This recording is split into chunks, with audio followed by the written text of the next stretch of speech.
Paraíba linda, cheguei! Está começando agora mais um programa Fashion aqui pela TV Master, canal 520 da Claro, ou você pode nos acompanhar pelo YouTube TV Master Play. E hoje, no primeiro bloco do programa Fashion, nós vamos saber todos os detalhes do verbo empreender, um workshop gratuito de técnicas de vendas. Então, se você é empreendedor ou está pensando em empreender, vale a pena, viu? Aguarda aí que já já você confere. E mais, ainda hoje nós vamos saber como ter segurança na hora de comprar um imóvel à vista e parcelado com a advogada Iana Andrade. Na sequência, nós vamos conversar com a dentista Thaís Rosa e a jornalista Andréa Barros sobre os maiores desafios da mulher na sociedade. Também teremos um bate-papo com o psicoterapeuta Lucas Braz sobre como desenvolver a paciência. Então, se você é inquieto, é impaciente, vale a pena, viu? E para encerrar o programa, vamos conversar com o médico oncologista, Dr. Fernando Costa, sobre o câncer de pâncreas. Já viu que o programa hoje está imperdível, né? Então não sai daí, fica aí que o programa é Fashion e está só começando.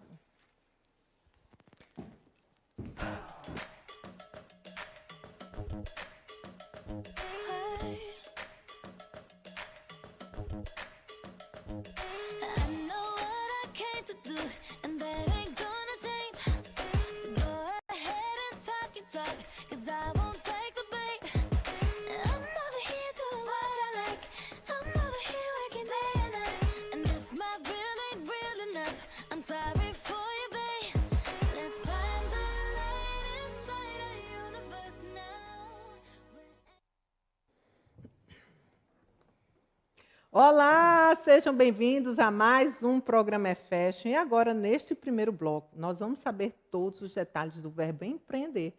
É um workshop gratuito de técnicas de venda. Já está aqui conosco ele que é advogado, Rogério Miranda. Seja bem-vindo ao programa Fashion. Também está conosco o pastor e também advogado Rômulo Júnior.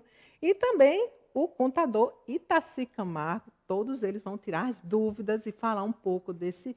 Posso dizer que é um grande evento para quem é empreendedor, pensa em empreender, né? Então, já quero começar com o Rômulo, tá? E aí eu quero saber o seguinte, qual a finalidade desse projeto, do verbo empreender?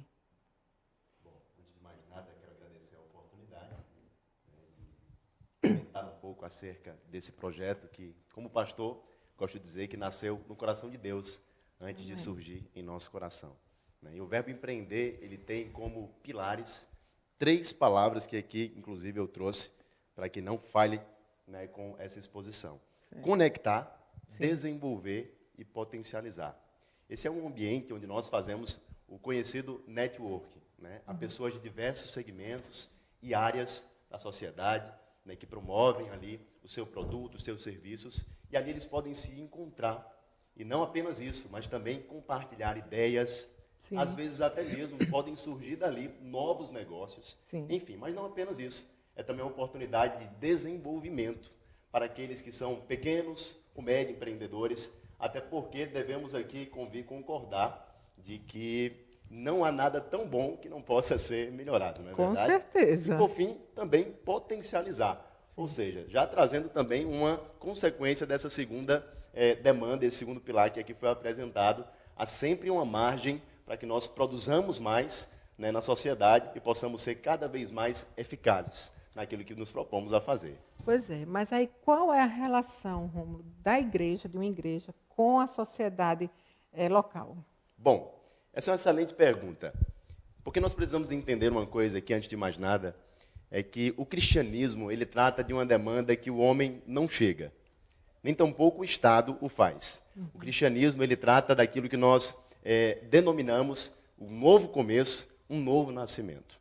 É um tratamento que acontece no coração do homem. E esse coração, logicamente, não é um coração físico, né, mas o seu espírito, o centro, né, de todas as suas vontades, intelecto, né, das suas decisões, as suas questões interiores, né, imateriais, por assim dizer. E por que eu estou falando sobre tudo isso? Porque uma vez, quando nós somos alcançados e nascemos de novo para esta nova vida em Cristo Jesus, nós somos também comissionados a estabelecer uma cultura.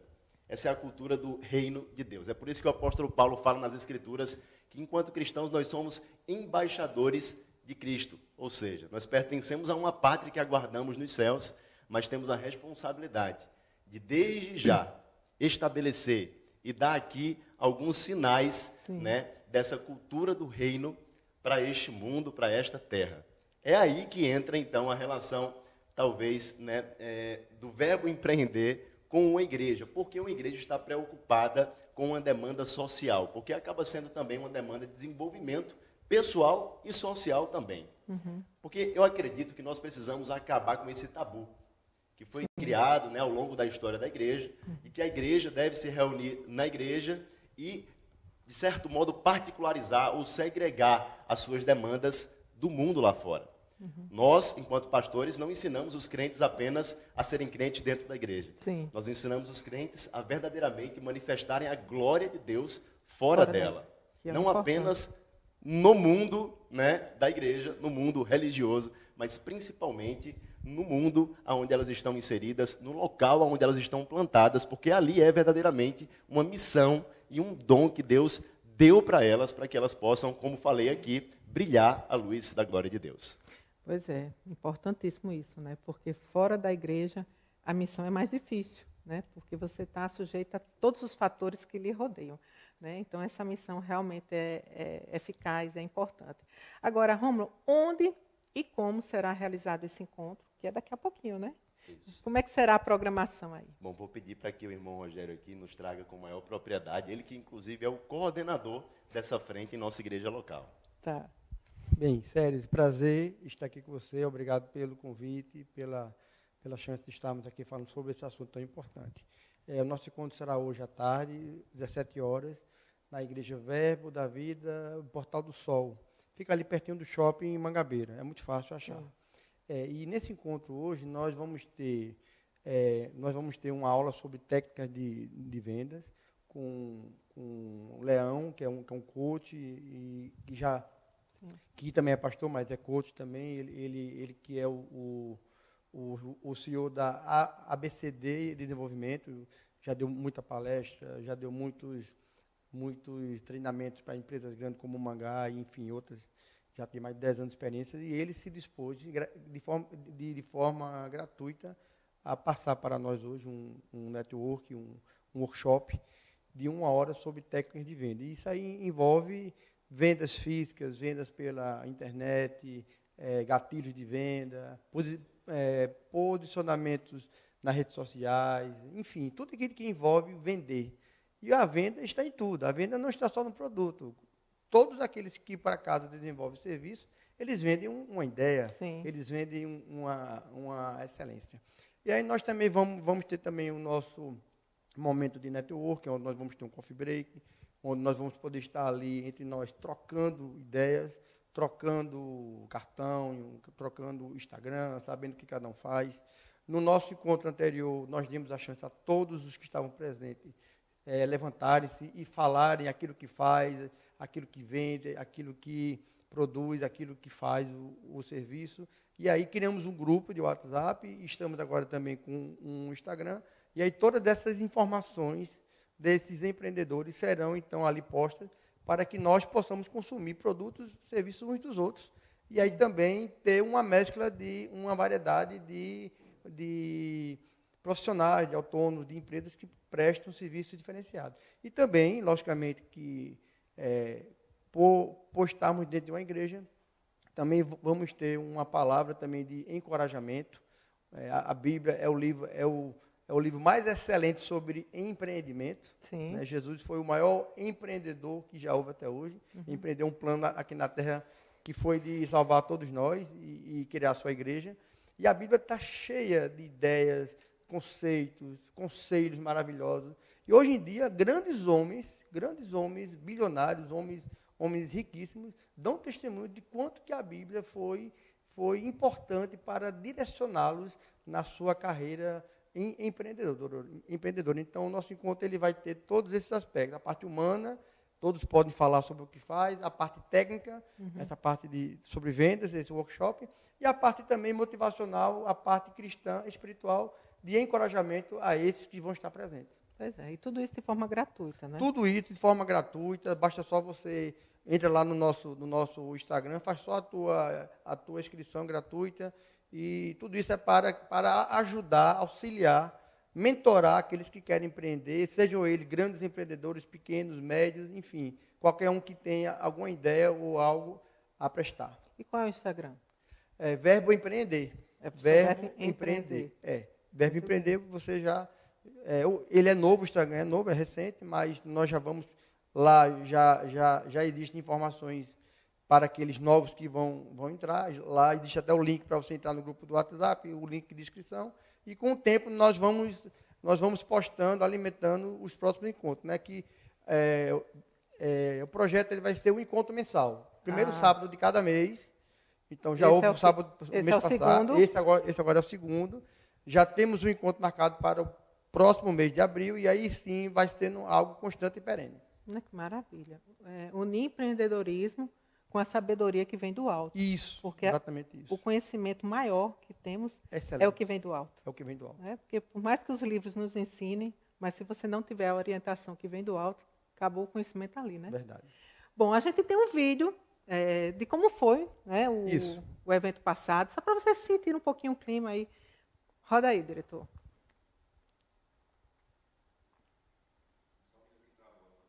Tá certo. Então, aguardar um pouquinho, que deu uma travada, mas já a gente mostra. Agora, Rogério, qual é a área dos empreendedores? Né? Vocês são focados para que tipo de empreendedores? É qualquer um? Qualquer área do mercado? Nós temos aquela ideia de que todos têm direito de serem prósperos. A Bíblia diz que Jesus veio para nos dar vida e vida em abundância. Todos têm o direito de serem prósperos. E todos aqueles que têm pequenas ideias, aqueles que têm grandes ideias ou pequenas ideias, aqueles que têm pequenos negócios, ou que já assim desenvolvem empresas grandes, enfim. Aqueles que são autônomos, né? Nós temos lá advogados, contadores, pintores, manicure, enfim, boleiros. Então, todas as pessoas que querem empreender em alguma ideia, em algum ramo de atividade, seja ou não seja cristão, esteja ou não esteja inserido dentro do rol de membros, a igreja tem papel social para esse aspecto. E ela estabelece para qualquer área, logicamente, uma área lícita, uma área que seja algo que esteja dentro da lei, obviamente, né? Jamais iríamos, por exemplo, aceitar algo que fosse lícito, mas tudo aquilo que for lícito, que for dentro da lei, que for benéfico, é bem-vindo a participar e a também ter acesso a todos esses benefícios que nós estamos dando. Agora, Rogério, você poderia nos explicar, assim, você tem esse conhecimento de quais são as áreas que os empreendedores têm mais dificuldades? Sim. Primeiro encontro, nós fizemos uma pesquisa de formulário, né, e foram 47 pessoas que estiveram presentes, 47 empreendedores, e passamos lá para eles e eles fizeram a resposta. E depois pegamos a soma, né, o índice dessas respostas. E, por exemplo, marketing digital foi um tema extremamente sensível. As pessoas não sabem como utilizar o marketing digital, não sabem como criar uma página na internet, não sabem como criar um WhatsApp Business, não sabem como criar um Instagram, não sabem sobre tráfego de vendas. Por isso que hoje nós vamos ter esta palestra sobre vendas, sobre posicionamento digital, e aí outros temas também, como por exemplo, contabilidade. As pessoas têm dificuldade em contabilidade, nossa amiga aqui, Itaci, depois vai falar Sim. sobre isso. Outro tema, educação financeira. As pessoas não sabem como gerir o dinheiro ali do negócio, o que entra, o que sai, como se investir. Foram mais ou menos uns 10 temas assim, chaves. E esses 10 temas, mais ou menos, nós vamos trabalhar com eles durante todos os nossos encontros, mês a mês. Hoje vai ser sobre o marketing digital, semana que vem, no próximo mês já é outro tema, e assim vai. Mas sempre, a cada encontro, passando novamente um formulário novo para que a gente veja se está havendo uma melhoria ou se ainda se continua a necessidade de se falar sobre aquele assunto. Né? E aí buscar pessoas específicas para dar uma mentoria sobre aquele assunto. Ou seja, então, a cada evento sempre vai focar a dificuldade que foi analisada, vamos dizer assim, no evento passado. Isso, sempre. Isso aí vai ser algo unânime, a gente passa ali, então, o formulário, o tema que teve mais destaque, a gente vai trabalhar, buscar... No evento seguinte. Buscar alguém no mercado especialista e aí, então, convidá-lo para dar essa palestra para esses empreendedores. Agora, Rogério, há uma fórmula, uma receita de sucesso aí, de crescer, de chegar onde a gente sempre deseja, que é no topo? Tem um livro de Napoleão Hill chamado A Lei do Triunfo, que inclusive há uma versão desse livro chamada As 16 Leis do Sucesso, Sim. de Jacob Petri. Eu tenho esse livro, é muito bom. E ele mostra que Napoleão Hill passou 20 anos entrevistando várias pessoas. pessoas que houveram êxito, sucesso, como o Walt Disney, como Thomas Edison, e pessoas que fracassaram. E após esses 20 anos de pesquisa, ele disse que há uma receita do sucesso. E aí, nesse livro que ele conta, 16 Leis do Sucesso, ele traz, por exemplo, ideias que se qualquer um empreender, qualquer um as praticar, será bem sucedido, como por exemplo, persistência, como, por exemplo, educação financeira, motivação, como, por exemplo, a mente mestra, que se eu me unir com pessoas especialistas, os dois juntos terão uma capacidade muito maior do que eu sozinho e ele sozinho. Perfeito. E, por fim, a última lei do sucesso que ele fala, ele cita até um versículo bíblico, que fala que tudo aquilo que você quer que os homens vos façam, faça você primeiro. Ele chama isso de a regra de ouro. Eu faço primeiro para esperar que as pessoas façam para mim. E, logicamente, que também entra por aí network, mercado, visão de mercado e tal, mas existe sim uma fórmula de qualquer empreendimento dar certo. Muito bem. Diretor, já está no ponto? O vídeo? Tá, diretor? Este é o tempo de coisas maiores, o céu anuncia coisas maiores. Em minha casa, minha família, meu trabalho.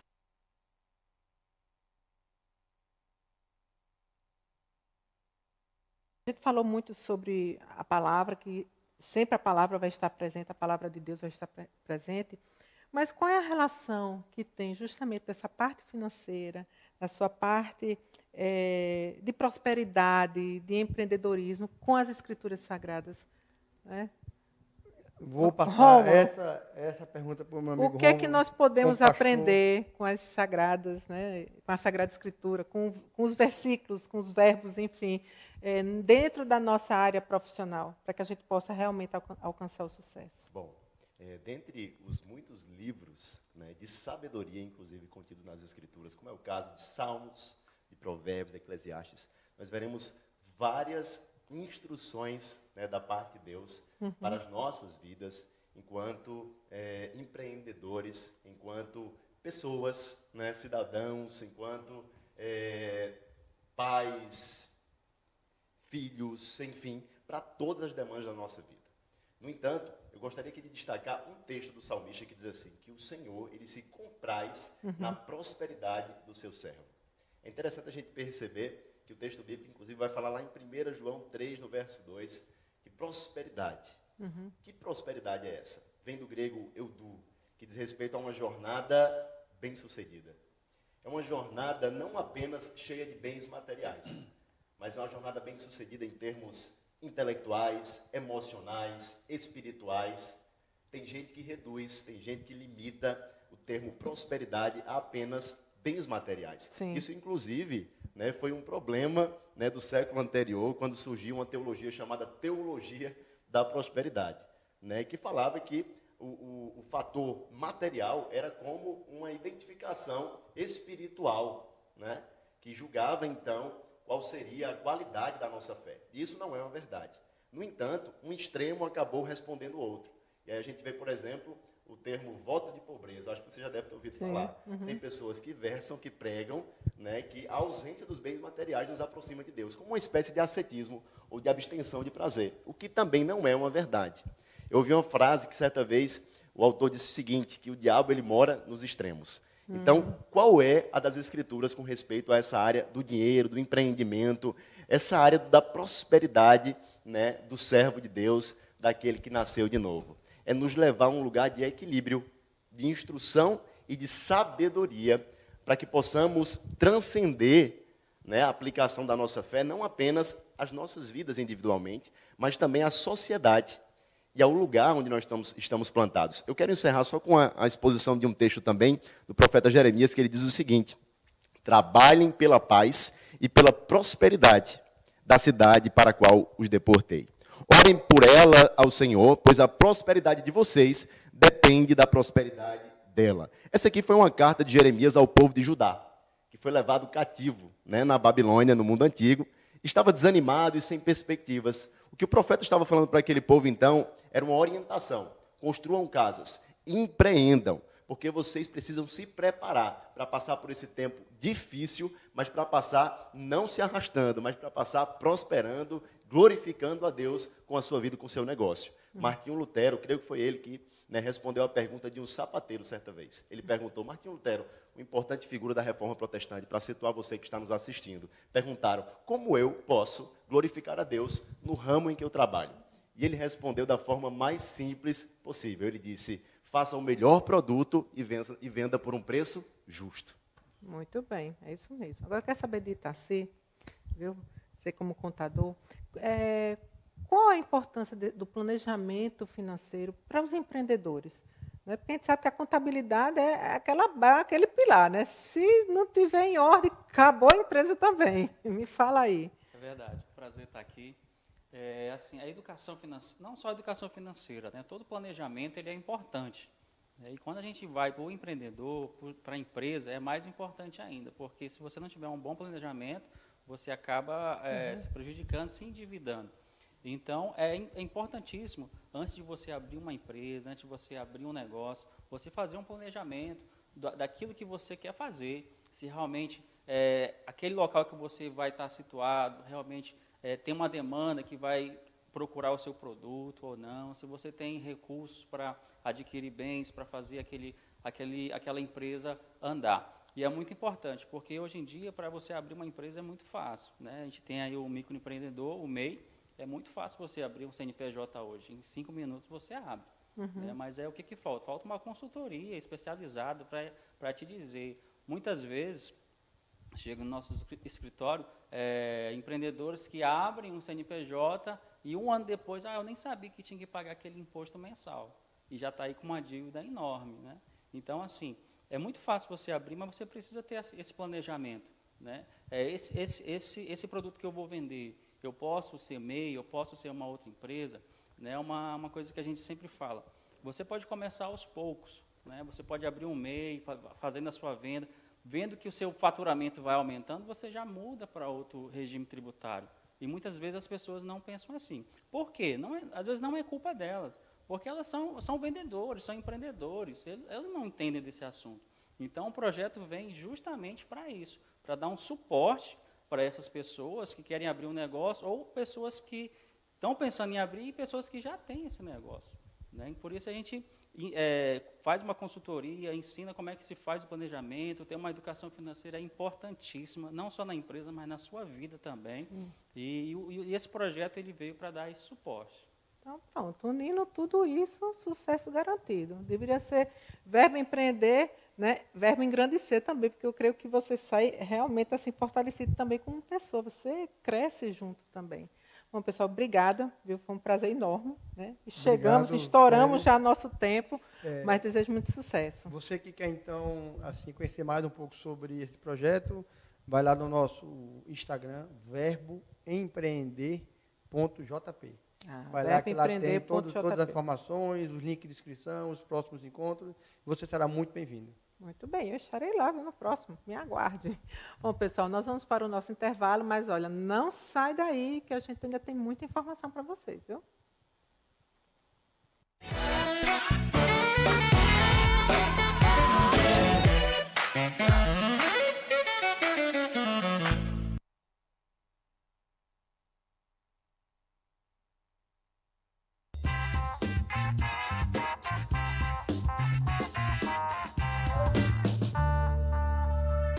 O programa de incentivos e corte de impostos do governo da Paraíba está acelerando os negócios no campo. Agora tem isenção para agricultura familiar de pequena e larga escala, concessão de crédito presumido para as empresas que adquirirem produtos da agricultura familiar e redução do ICMS para quem produz gado na saída interestadual para apenas R$ 10. Com trabalho, cuidado e avanço, o campo cresce e a vida melhora. Governo da Paraíba.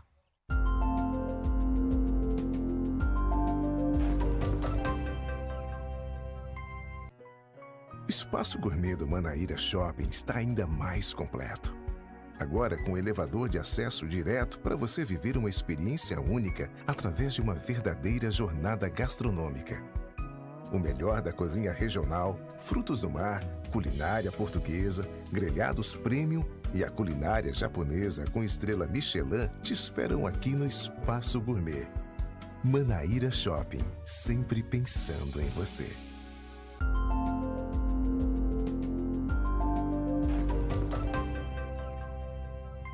Novo Milho, o flocão da São Brás.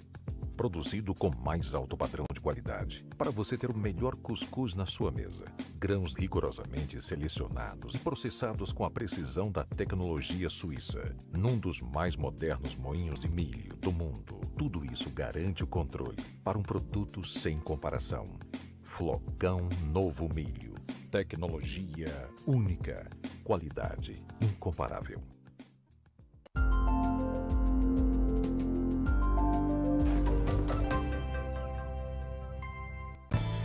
O dia começa melhor e mais gostoso com Café Blend 53.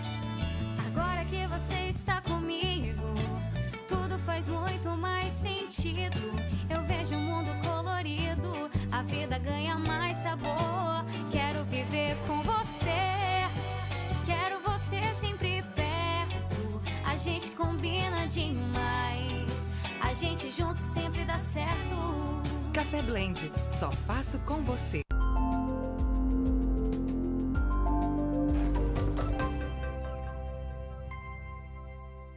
E a possibilidade de chuva. Uma jogada de Durval.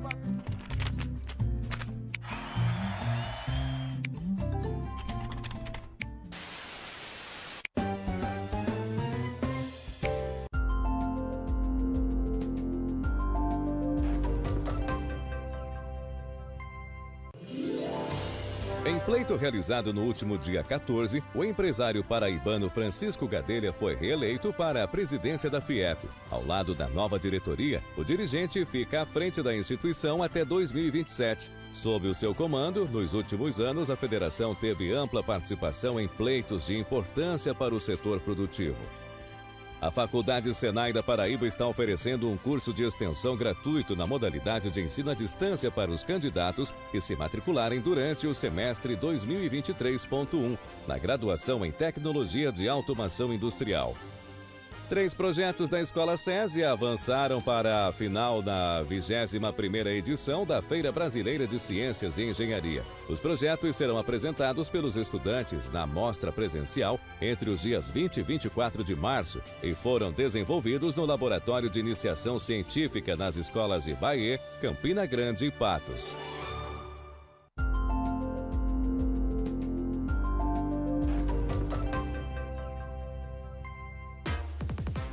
O programa do governo da Paraíba está cheio de benefícios para o setor de transporte a acelerar. Tem a prorrogação do crédito de 80% para 100% para as empresas de ônibus, redução de 50% no ICMS do diesel para o transporte coletivo e intermunicipal e a isenção de IPVA para motos de até 170 cilindradas. Com trabalho, cuidado e avanço, a gente faz a vida melhor. Governo da Paraíba.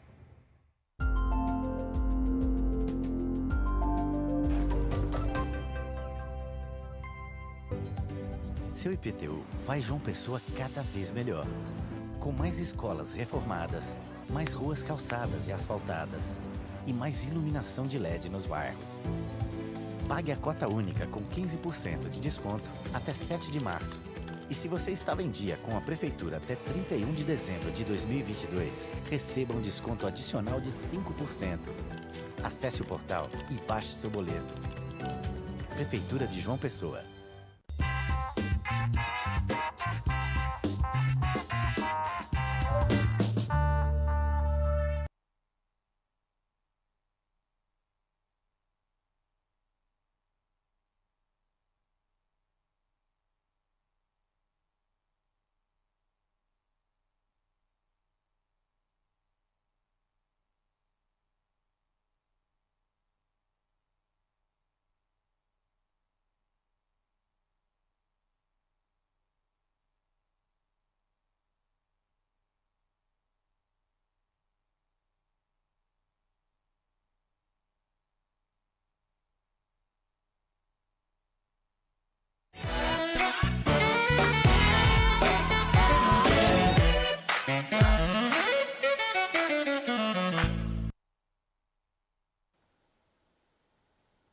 Olá, seja bem-vindo a mais um programa é Fashion. E agora nós vamos saber como ter segurança na hora de comprar um imóvel à vista ou parcelado com ela, que é a advogada Iana Andrade. Seja bem-vinda ao programa é Fashion. Muito obrigada pelo convite. Olá a todos. Muito obrigada pelo convite. É muito bom estar aqui falando de um tema tão relevante que a gente vê na prática do escritório que realmente é necessário um esclarecimento. Pois é, e as pessoas sempre têm medo de fechar um contrato, fazer uma compra, por não entender o contrato, ou achar que aquele contrato não vai lhe favorecer. Mas aí eu lhe pergunto, Ana, há algum meio prévio para evitar justamente cair em golpes ou armadilhas no contrato, né, tanto de compra como de venda? Existe sim, é claro, né? A gente chama um procedimento prévio para preparar aquele caminho para você celebrar qualquer contrato, a gente chama de due diligence. Sim. Essa due diligence é um procedimento onde a gente, antes de fechar o contrato, porque tem gente que faz o caminho contrário, fecha o contrato, assina e leva para o advogado, e aí já foi. Já foi, é verdade. Então, é prévio. O nome é realmente prévio. Se acautelar, é antes de você assinar. Se você chegar lá com ele assinado, né, não tem mais o que fazer, é torcer para dar certo. Certo. Mas, antes disso, a gente pode fazer uma due diligence, que é o quê? A gente vai analisar tanto documentos do imóvel como documentos do vendedor. Faz-se isso de frequência quem está comprando. Sim. E aí a gente vai ter acesso a documentos sobre o vendedor para saber se essa pessoa tem muitas dívidas, tem o nome complicado já, tem processos judiciais que possam interferir nesse imóvel, que possa vir, de repente, recair uma penhora. Você comprou um imóvel de uma pessoa, mas o imóvel está lá no nome do vendedor. E, de repente, cai uma penhora em cima do imóvel que você está pagando.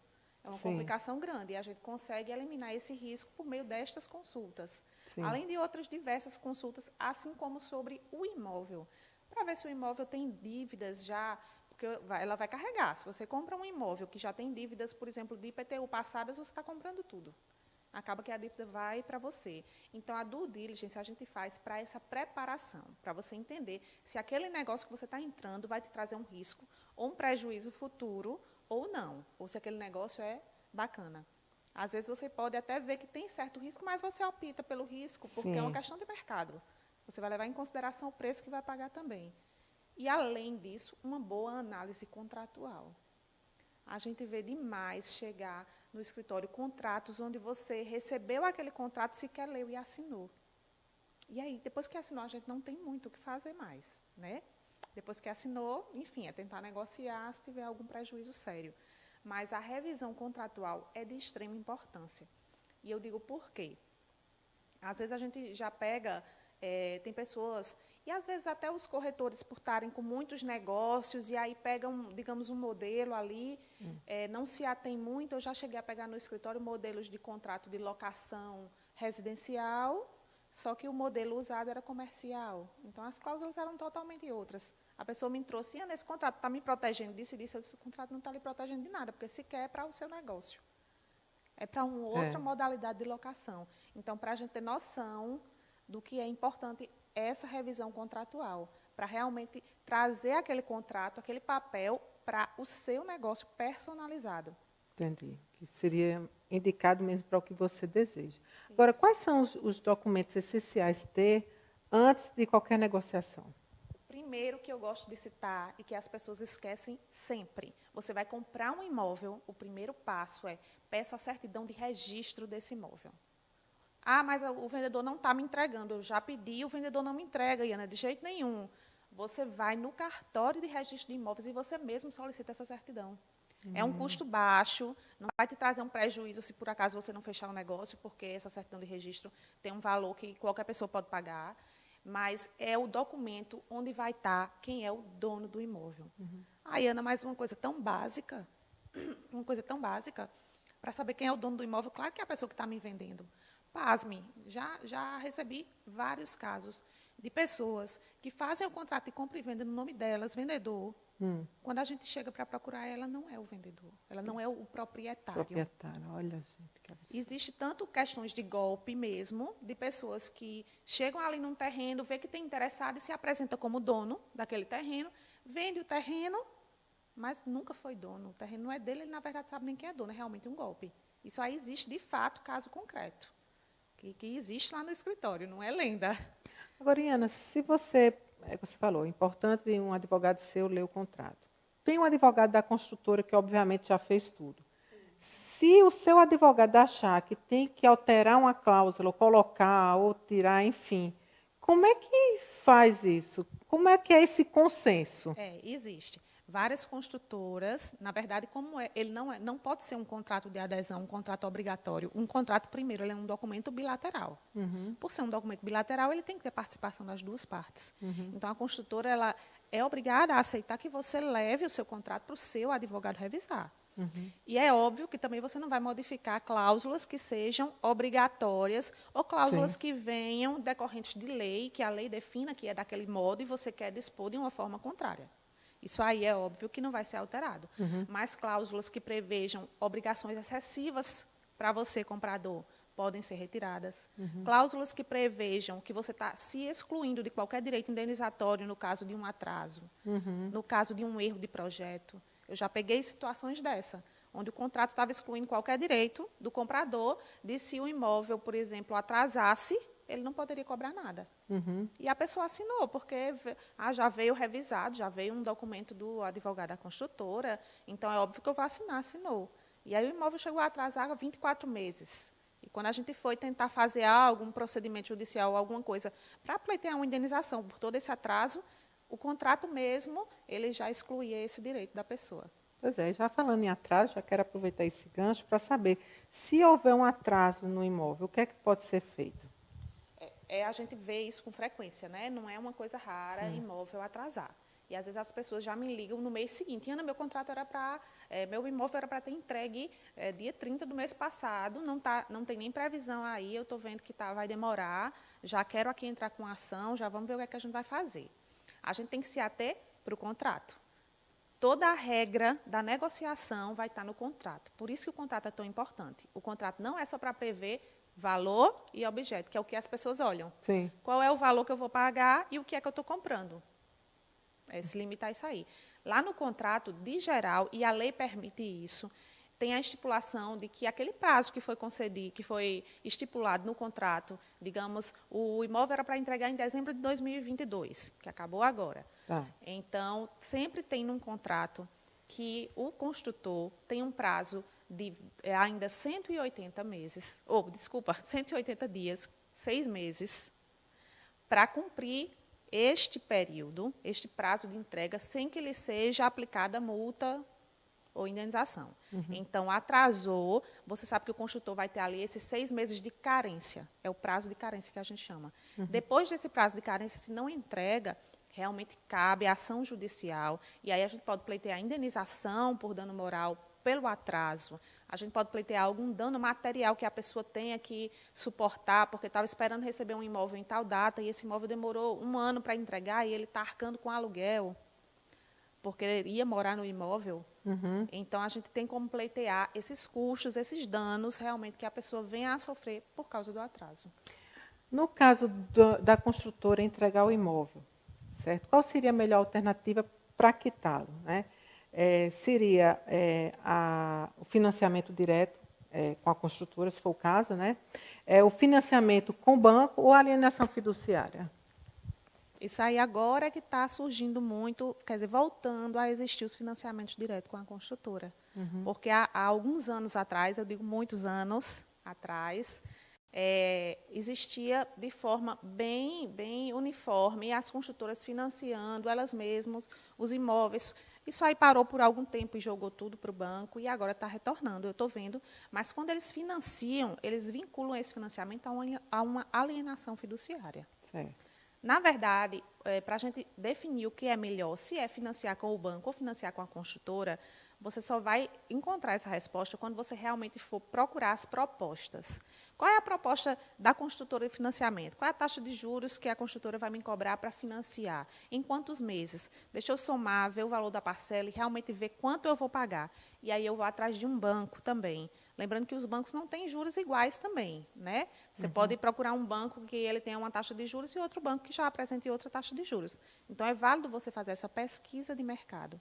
Para definir se vai ser melhor o financiamento com construtora ou com banco A, X ou Z, você tem que realmente procurar as propostas dos bancos, da construtora, analisar essa taxa de juros e ver quanto você vai pagar em cada um. É uma consulta de mercado normal. Sim. Agora, em relação à alienação fiduciária já não é uma forma de compra. Ela já é a forma que está sendo transmitida aquele negócio. Seria uma garantia, não é isso? A Praticamente, alienação ou não? fiduciária todo mundo conhece como financiamento bancário. Tá. Porque você faz o financiamento bancário, o imóvel já passa automaticamente para o nome do comprador com alienação fiduciária para o banco. O que significa aquela alienação fiduciária para o banco? Quer dizer que a propriedade não é completamente sua enquanto você não quitar aquele financiamento.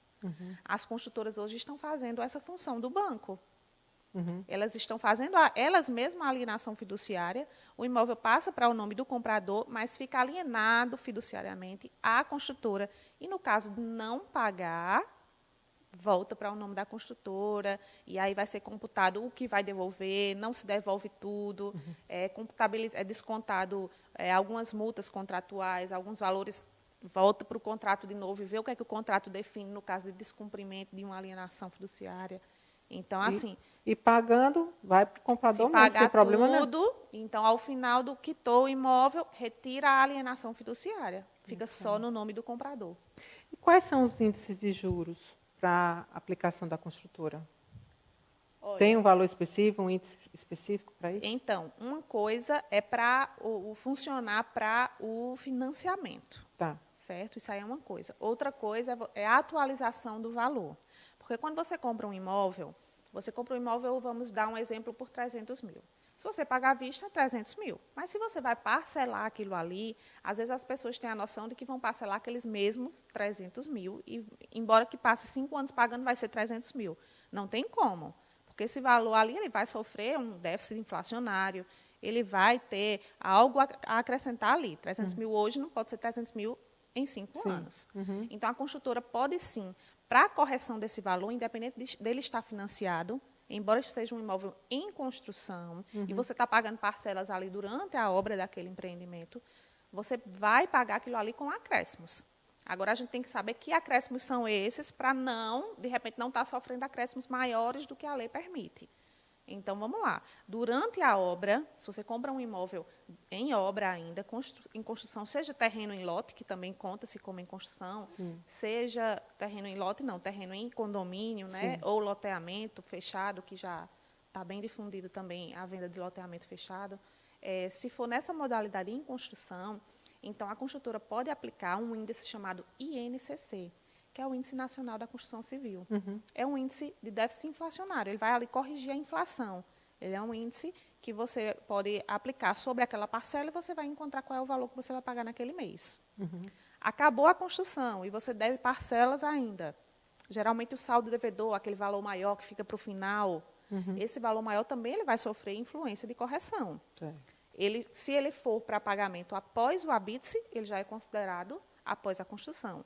Então, sobre esse valor, é possível que se inclua IGPM ou outro índice inflacionário que venha a ser estipulado no contrato. Não é obrigatório que seja o IGPM. O contrato pode estipular um outro índice. Veja que muita coisa está lá no contrato. A gente vai buscar no contrato.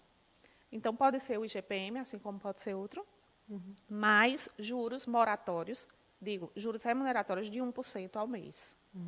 Os juros é limitado a 1% ao mês, mas soma-se a correção pelo índice do IGPM ou outro aplicado.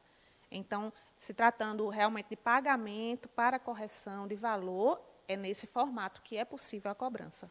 Agora, Iana, quando um imóvel ele vem de herança, como é que faz? Porque cada um quer ter a sua parcela, né? Fica para quem está comprando. Olha, o imóvel de herança, na verdade, ele, antes de finalizar a herança, porque a gente entende que, se é de herança, ele não finalizou. Se está dando essa denominação de herança, é porque ele não finalizou. Então, a priori, ele não pode ser vendido. A priori, ele não pode ser vendido. Tem umas formas que podem possibilitar essa venda, certo? Qual é a forma que eu sinto mais segurança para possibilitar uma venda de um imóvel que ainda esteja sendo tratado dentro do inventário? É a autorização judicial. De todos os envolvidos? Não, autorização judicial. Sim, mas com existir todos um também? Deve existir um inventário. Tá, entendi. Para dentro desse inventário, o juiz autorizar a venda daquele imóvel. Com justificativa. Ele também não vai autorizar se não houver qualquer justificativa. Certo. Então, justificando a necessidade de venda daquele imóvel, o juiz pode autorizar, sim, a venda do imóvel. Fora essa hipótese, o que pode ser feito é cessão de herança. Cessão de herança, você está cedendo, no direito se chama um cunhão hereditário. No caso, é um percentual, uma porcentagem daquela herança. Então, pode ser feito por cessão hereditária, que é um documento também, um contrato de cessão, que ele é levado para a escritura pública. Então, tem formalidades. Não pode, como acontece, de chegar o herdeiro mesmo, ou até juntando todos os herdeiros e fazer um contrato de compra e venda para vender aquele imóvel. Isso aí não é permitido. Não pode. Uau, eu pensei que se todos autorizassem, estava tudo certo, que aí rateava, como se diz, dividiria o dinheiro para todo mundo. Então, mas lá no cartório de imóveis, veja aquela certidão primeira que eu disse, olha como é importante. Primeiro documento, peça a certidão de registro do imóvel, para ver quem é o proprietário do imóvel. Então, primeiro ponto, vamos dizer que lá na certidão de registro está no nome de senhor João. E tem o filho, Maria, Zezinha e Luizinha. Maria, Zezinha e Luizinha não vão poder assinar um contrato, porque quando chegar no cartório de registro de imóveis, o imóvel está no nome de seu João. Só ele que vai transferir. Porque caso queiram vender, ele tem que passar o imóvel para o nome de algum dos herdeiros, para que ele venda, vamos supor, e de repente... Para depois vender. O inventário é justamente para essa intenção. O inventário ele vai juntar os bens, partilhar e transferir para todos os herdeiros. Muito bem. Olha, muito importante. Por isso que vai comprar um imóvel, acho que o primeiro passo é você contratar um advogado. Já está bem crescente a busca. As pessoas já estão se conscientizando, porque estão vendo em quantas armadilhas estão caindo aí pelo meio do caminho. Verdade. E aí já está crescente, a gente já percebe. Quem faz o preventivo, o advogado que trabalha com essa parte preventiva de análise contratual, de assessoria para venda, já está percebendo como está crescendo o interesse, sim, na procura desse serviço, geralmente de pessoas que ou já caíram em algum tipo de armadilha, ou golpe, porque tem o golpe também, né? Ou conhecem alguém que caíram. Então, com a crescente dos acontecimentos, as pessoas estão procurando, sim, já se precaver nessa negociação para fazer uma negociação com mais segurança. E é o mais indicado, o mais importante, né? Verdade. Bom, Ana, só quero lhe agradecer, foi um prazer, super esclarecedor. Gostaria que você voltasse mais vezes, com outros temas, né, com relação a essa parte de imóveis, que é tão importante, as pessoas querem comprar, às vezes não tem noção, ou tem medo, ou não sabe, ou está dentro, já vai fazer a negociação, mas fica com medo, sem saber realmente o que pode e o que não pode. Né? É verdade. Aproveitando, como a gente sabe que o dever de informação é muito importante. Advogado gosta muito de informar, porque a gente precavendo, a gente evita um processo e consegue resolver tudo extrajudicialmente. Eu tenho um canal que eu falo muito de direito imobiliário, no Instagram, ianaandrade.adv, Iana com HI. Quem quiser seguir, tem muito conteúdo lá, muita informação gratuita para todo mundo se informar e tentar evitar essas armadilhas, porque a gente, às vezes, até se indigna com a armadilha de uma coisa que poderia ser evitada com um documento bem simples. Então, informação é ouro. Muito bem. Qual é o nome do canal? Iana Andrade, com H, Iana, H-I-A-N-A. ianaandrade.adv. Muito bem. Então, todo mundo ligadinho aí para não cair em armadilha, viu? Nós vamos para um rápido intervalo, mas não sai daí, que a TV Master ainda tem muita informação para você.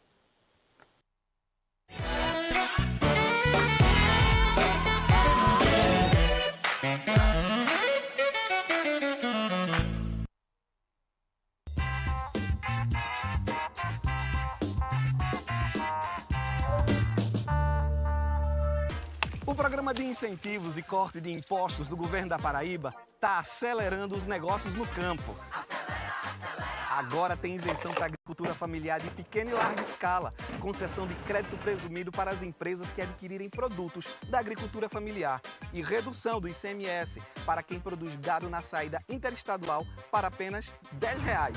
Com trabalho, cuidado e avanço, o campo cresce e a vida melhora. Governo da Paraíba.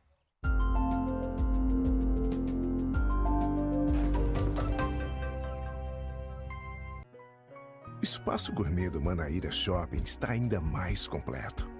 Agora com elevador de acesso direto para você viver uma experiência única através de uma verdadeira jornada gastronômica. O melhor da cozinha regional, frutos do mar, culinária portuguesa, grelhados premium e a culinária japonesa com estrela Michelin te esperam aqui no Espaço Gourmet. Manaíra Shopping, sempre pensando em você.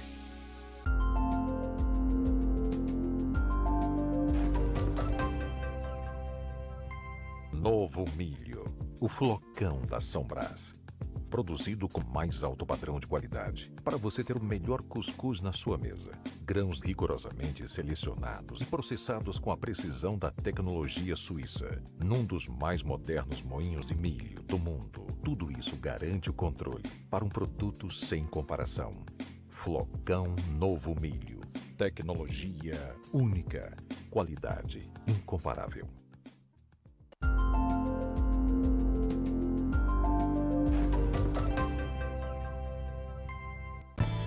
O dia começa melhor e mais gostoso com Café Blend 53. Agora que você está comigo, tudo faz muito mais sentido. Eu vejo o mundo colorido, a vida ganha mais sabor. Quero viver com você, quero você sempre perto. A gente combina demais, a gente junto sempre dá certo. Café Blend, só faço com você.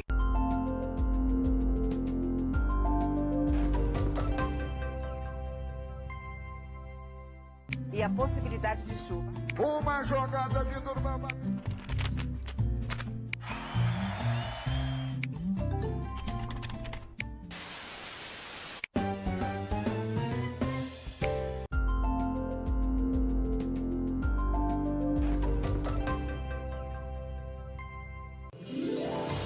Em pleito realizado no último dia 14, o empresário paraibano Francisco Gadelha foi reeleito para a presidência da FIEP. Ao lado da nova diretoria, o dirigente fica à frente da instituição até 2027. Sob o seu comando, nos últimos anos, a federação teve ampla participação em pleitos de importância para o setor produtivo. A Faculdade Senai da Paraíba está oferecendo um curso de extensão gratuito na modalidade de ensino à distância para os candidatos que se matricularem durante o semestre 2023.1, na graduação em Tecnologia de Automação Industrial. 3 projetos da Escola SESI avançaram para a final da 21ª edição da Feira Brasileira de Ciências e Engenharia. Os projetos serão apresentados pelos estudantes na mostra presencial entre os dias 20 e 24 de março e foram desenvolvidos no Laboratório de Iniciação Científica nas escolas de Bahia, Campina Grande e Patos.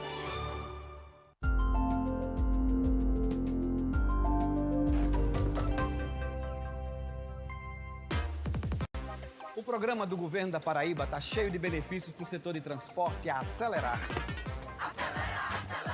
Tem a prorrogação do crédito de 80% para 100% para as empresas de ônibus, redução de 50% no ICMS do diesel para o transporte coletivo e intermunicipal e a isenção de IPVA para motos de até 170 cilindradas. Com trabalho, cuidado e avanço, a gente faz a vida melhor. Governo da Paraíba.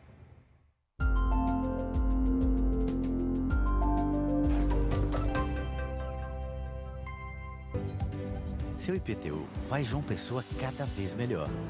Com mais escolas reformadas, mais ruas calçadas e asfaltadas e mais iluminação de LED nos bairros. Pague a cota única com 15% de desconto até 7 de março. E se você estava em dia com a Prefeitura até 31 de dezembro de 2022, receba um desconto adicional de 5%. Acesse o portal e baixe seu boleto. Prefeitura de João Pessoa.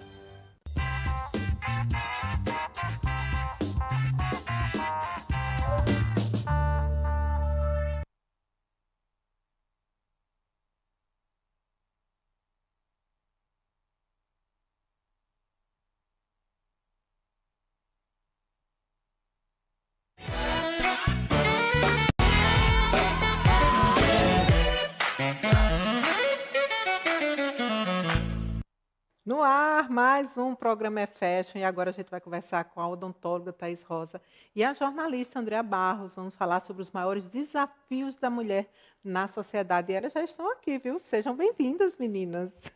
Oi, Séries, tudo bem? Obrigada pelo convite. Adoro estar aqui na TV Master, né? Voltar sempre a casa. Sim, é verdade. Gosto muito, estou muito feliz, adoro falar sobre esse tema. Sim. Quando a gente fala de desafios da mulher, dificuldades, entraves e conquistas. Eu adoro falar sobre esse tema. Obrigada pelo convite. E estou muito feliz também de estar aqui com Thaís, que é minha amiga, também uma grande mulher, assim como você. Eu fico feliz quando estou sempre ao lado de duas grandes mulheres. Vai ser ótima a conversa com uma amiga, eu sempre aprendo com a Andréia e com as séries. Pois é, mas eu já quero saber de vocês, já o tema. Eu quero saber de vocês, na opinião de vocês, quais são os maiores desafios da mulher hoje? Na minha opinião, eu acho que é a mulher se aceitar, a mulher não ser empoderada, porque eu acho que não vem de fora, vem de dentro. Eu tive a sorte de ter uma mãe muito empoderada e que nunca me colocou diferenças entre homem e mulher. Tudo que eu quisesse, eu poderia fazer. Então, eu vejo outras, eu vejo os exemplos, mas para mim fica até assim, como que acontece isso? Mas acontece. Nada. Mas nunca foi por você ser mulher, você não pode escolher tal coisa, ou você não pode fazer tal coisa. E a minha vida eu levo assim. Eu assino embaixo do que Thaís disse, Séries. Vem muito da gente, né, de dentro, mas eu acho que vem muito da sociedade também. Né? A gente vê aí várias questões que envolvem a mulher, né? A questão da maternidade, por exemplo, é um grande desafio para a mulher que decide ser mãe e para a mulher que também não decide ser mãe. Também é um desafio social muito grande. Então, a maternidade, a questão do mercado de trabalho é difícil, também é um desafio. O mercado de trabalho é muito machista, é dominado por homens. Então, a mulher que decide encarar uma posição de liderança, por exemplo, ela precisa provar o tempo todo que ela é ótima, que ela é incrível. E ela tem que atender todas as expectativas. Isso é um desafio. Por mais que ela seja empoderada e dona de si, né, existe esse precisar desse reconhecimento, né, a necessidade desse reconhecimento. Então, são vários desafios. É muito difícil ser mulher nessa vida. Como você falou, além de toda a cobrança que se cobra da gente, né, tem o preconceito ainda, né, enraizado lá. Fora que a gente também tem naquela geração mimimi, que nada a gente pode falar que você é logo taxada, que você já é excluída. Tem isso também? Essa geração também tem um outro viés, que eu fico muito preocupada lá na minha equipe. A Vivaz é a minha empresa, né? A gente só trabalha com mulheres, somos 6 mulheres. Então, eu vejo assim, uma cobrança de também eu preciso ficar milionário antes dos 35 anos, eu preciso ter uma casa antes dos 40 anos, e eu preciso ser bem-sucedido. Então, essa comparação também é muito ruim, e isso é muito danoso para nós mulheres. Sim, tá? Essa cobrança e essa comparação também. A gente sabe que... Outro dia eu fui participar de um debate, Thaís, numa palestra, e o tema era a mulher ela está onde ela quiser. Aí eu fui convidada para participar dessa palestra. Aí eu falei, olha, sem querer desconstruir o tema da palestra, mas infelizmente ela não está onde ela quiser. Porque ela quer muito, mas ainda falta muito para ela estar onde ela quiser, porque as oportunidades são muito limitadas. Ela pode querer, mas não está ainda. Ela pode querer tudo, mas ela não está ainda. E não é por ela, é muito pelo contexto. E ainda existe o preconceito até de outras mulheres, né, que às vezes não aceitam, pode achar que o homem é melhor, ou isso ou aquilo, mas existe uma coisa que a mulher tem que ter dentro dela, que eu imagino que deveria sentir. Sem a mulher, o mundo não existe. A mulher tem um sol dentro dela, é dentro da família, é ela que rege, é a mulher. Então, se ela pode trabalhar fora, mas ela pode escolher ficar em casa. Sim. Independente disso, ela é forte, ela é sol, ela é vida, a mulher ela tem que se valorizar. E claro que no mercado de trabalho existe ainda muito preconceito. No meu curso de odontologia existe mais mulher, na minha turma tinha muito mais mulher do que homem. Agora, o que a gente vê nos postos de liderança ou nas palestras, nos congressos, quando a gente pega a grade, é quase só homens. Ou por falta de interesse, né? Eu não sei o que está por trás, porque eu não participo eu não quis seguir essa carreira de palestrantes, mas eu percebo isso. Que estranho que na universidade a gente tem mais mulher e para dar aula são mais homens.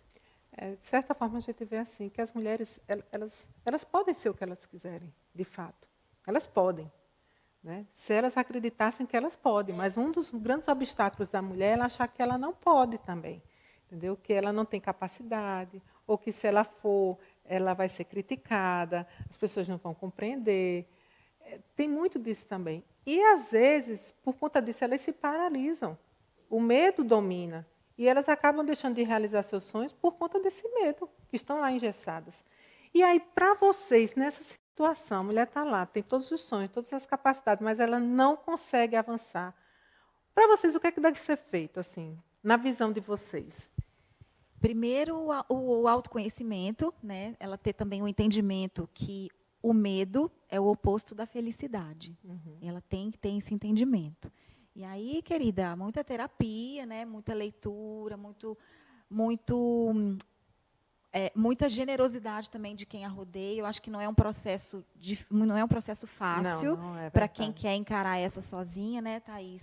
A gente sabe que é uma rede de apoio, né? Existem tantas associações também de mulheres, né? Para todos os níveis, né? Mulheres que querem mais o lado social, mulheres que querem empreender, que se empoderem, né? Tem muito isso. Mas eu acho que, primeiro, o autoconhecimento, o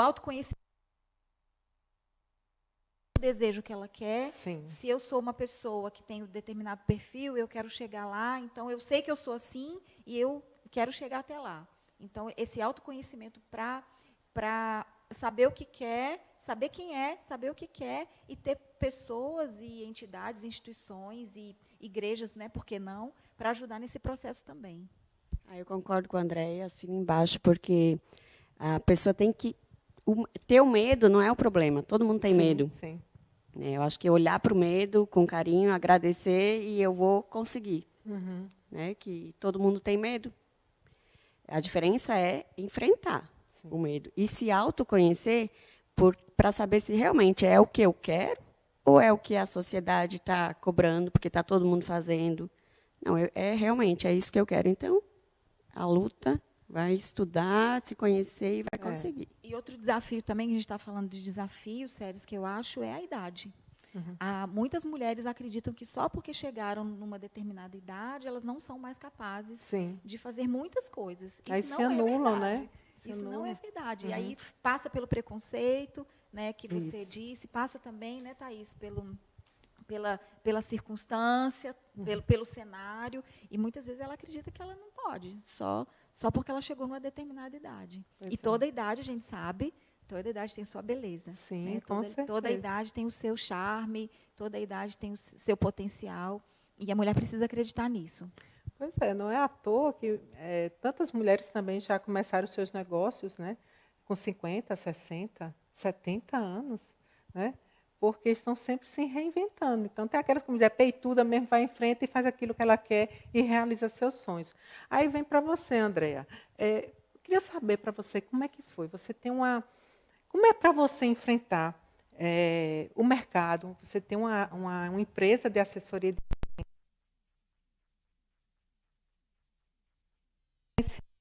você comanda mulheres, e mulheres que são competentes e têm qualificação para a atividade que elas estão fazendo.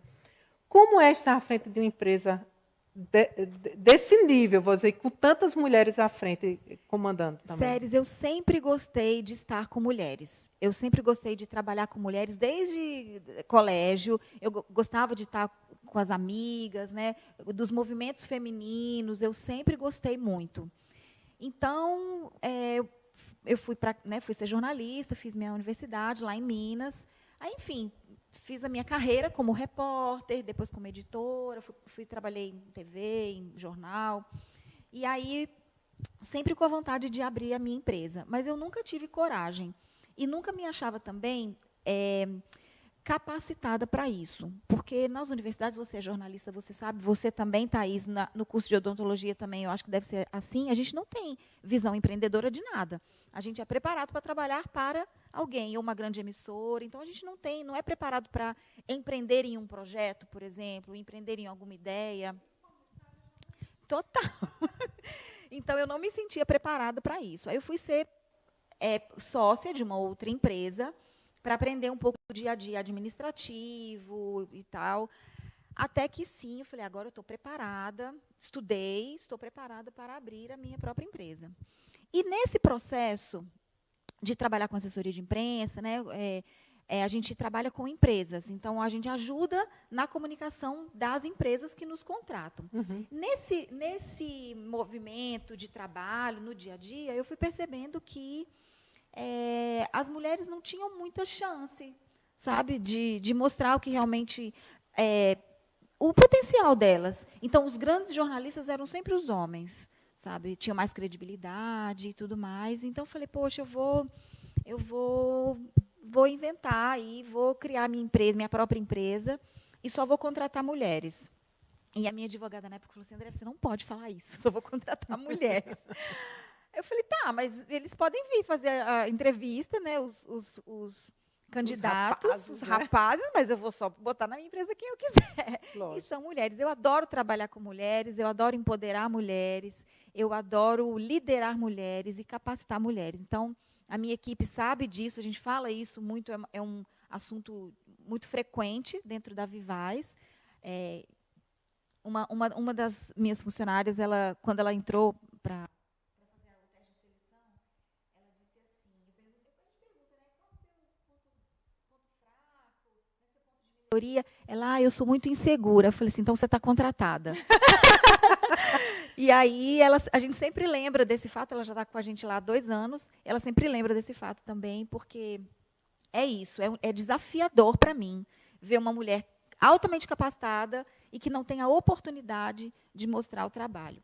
E no trabalho de assessoria, a gente lida muito com empresários, a maioria dos meus clientes é homem, e também tem os desafios lá internos, né? Como é para mim, é difícil também, porque eu preciso lidar com algumas situações delicadas. As meninas que trabalham na Vivaz são muito bonitas, são muito educadas, você conhece todas e sabe disso. Então, também... Pacote completo, competentíssimo. Também extremamente competentes. Então, é um desafio também, né, a gente lidar com a assessoria, assessorar o cliente. A gente já se deparou com algumas saias justas, mas a gente vai levando.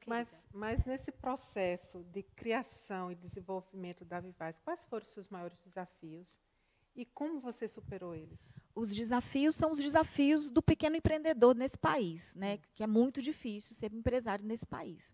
Mas o desafio número 1, eu já sabia o que eu queria, porque o meu autoconhecimento já era bem forte, eu sempre quis ser jornalista. A veia empreendedora, ela sempre existiu na minha vida, desde criança. Não de empresária, mas de empreendedora, que são coisas diferentes. Né? Você ser empreendedora, você ser empreendedora de si mesma. E criar, e ter meta, e acionar sempre a sua rede de contatos, e estabelecer metas, e estar com o radar ligado nas oportunidades para você trabalhar. Então, eu sempre tive isso comigo. A vontade de aprender é muito grande. Então, tudo isso são características empreendedoras. E eu sempre fui assim. E aí, quando eu resolvi fazer a empresa, eu me deparei com os problemas de empresários, né? E são desafios diários, né, Séries? São desafios diários, muito imposto, o cliente que não entende muito o negócio que a gente oferece, porque o meu trabalho de assessoria de imprensa, né, é um trabalho muito de bastidores, é uma construção do relacionamento da empresa com a imprensa. Então, e não é uma coisa paga, é relacionamento mesmo. É um desafio, o desafio mesmo do trabalho e o desafio de ser empresária, que é para todo mundo. Verdade. É para todo mundo que não nasceu herdeira. Pois é. E aí vem Thaís é dona da Ondotto Galerie, né? E eu queria saber de você, Thaís, assim, que você contasse, na verdade, um pouco da tua história e como foi para você abrir uma empresa em um local, em uma cidade que não é a sua, né? Então, eu até estava pensando nisso. Meu maior desafio foi ser numa outra cidade, num outro estado, uma outra cultura, mas que eu admiro demais e que eu escolhi estar aqui. Né? Eu gosto do calor, eu gosto do sol, eu gosto do Nordeste, eu gosto do povo nordestino, então foi uma escolha. Vir para cá e continuar com a minha profissão. Eu sabia que qualquer lugar que eu trabalhasse, em qualquer cidade, eu ia fazer o meu melhor. Então, essa era a certeza que eu tinha quando eu saí de Santa Catarina. E comecei a trabalhar, me relacionar, tive a sorte de conhecer a Andréia, que logo virou minha amiga. E agora é a cidade que realmente eu quero ficar. Odontologia é uma profissão que a gente não fica trocando de lugar todo ano. Sim. Né? E nem troca de lugar, a gente faz raízes, então tem que ser muito bem escolhido. Você tem que gostar do local e para você ter sucesso. Eu acho que... Pois é, mas aí no seu caso, Thais, você conhecia já... Eu vim conhecer, muitas pessoas falavam bem de João Pessoa, eu vim conhecer em outubro, e aí em maio eu já estava de mudança, já tinha mudado para cá. Não, a coragem, né? Porque você montar em algo que você não conhecia praticamente ninguém, né? E ter um produto, um serviço que, de certa forma, precisa de relacionamento, até para estar indicando, realmente foi um grande desafio. Uma coragem também, né? E a gente precisa de coragem. Mesmo que você tivesse tido medo, você fez com que o medo não acreditasse no seu próprio medo, para você ter a coragem de enfrentar esse desafio, né? Foi. E aí eu vim com o Felipe, meu esposo, também me ajudou bastante, porque estava ali de mão dada com ele. E, de repente, ele foi trabalhar nas coisas dele e me deixou na clínica. E eu disse, e agora? E agora eu vou ter que enfrentar, estudar, fazer o que eu não tinha pensado, que era o empreendedorismo, né? Tocar a empresa, administrar a empresa. Mas daí eu tive que correr atrás. Eu quero aproveitar e perguntar para vocês, a gente já está chegando ao final do bloco, passou rapidinho, né, gente? Mas é assim, quando o papo é maravilhoso, não tem por onde correr, não. Para vocês, através da experiência, e você também com a experiência de ter contato com várias empresas e vários empresários, para quem deseja empreender, né, para quem deseja começar o seu negócio, qual é o momento certo? Há esse momento certo?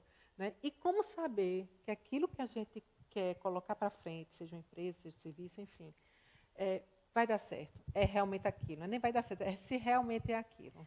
De novo, Séries, eu volto para o autoconhecimento. Né? Não é todo mundo que tem o perfil de ser empresário, né? Não é todo mundo, e cada um tem o seu perfil de trabalho, ok. Autoconhecimento, muito estudo, conversar com pessoas. Olha, eu estou com vontade de fazer isso, o que você acha? Conversar com alguém que já fez, conversar com alguém que quebrou, conversar com alguém de sucesso. Então, hoje, a internet está muito...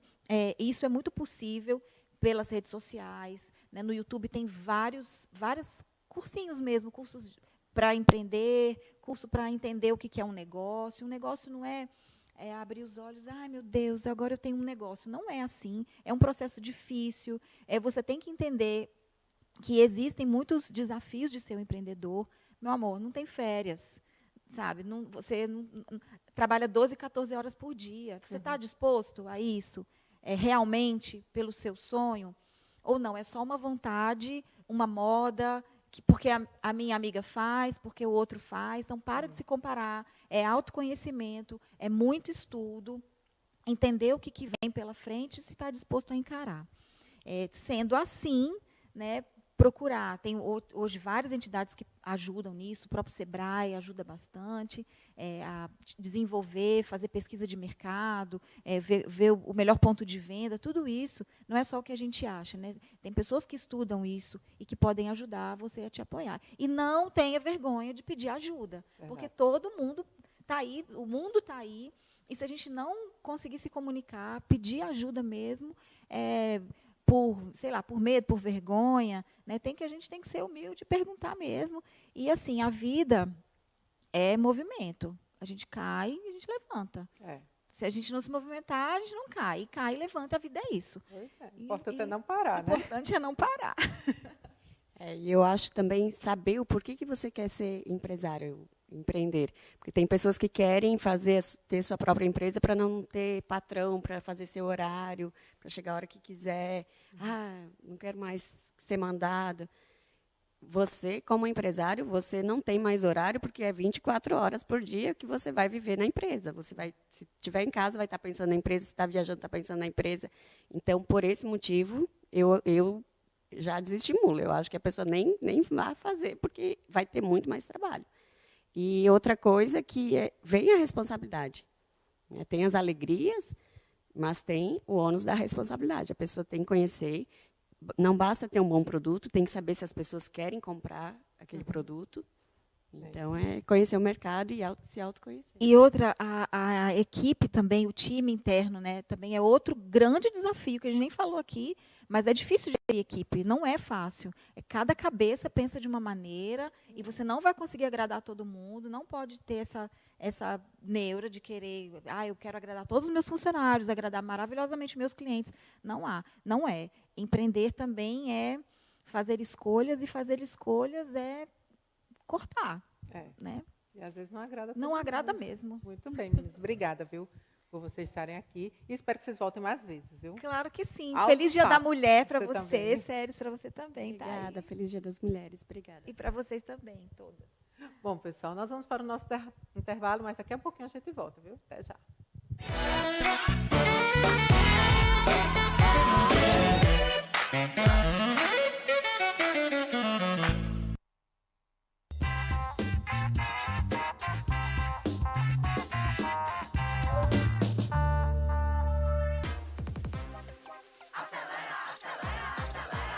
Com o programa de benefícios do governo da Paraíba, o comércio vai acelerar.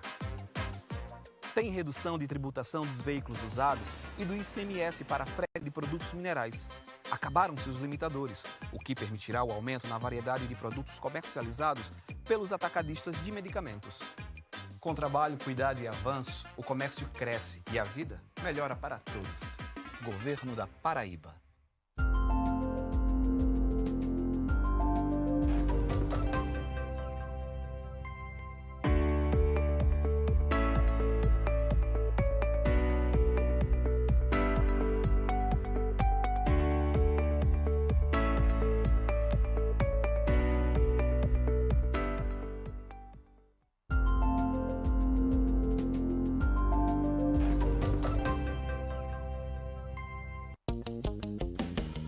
Novas cápsulas São Brás. Todo mundo que adora café vai amar essa novidade. O aroma e o sabor do melhor café expresso, agora na sua casa e em todo lugar.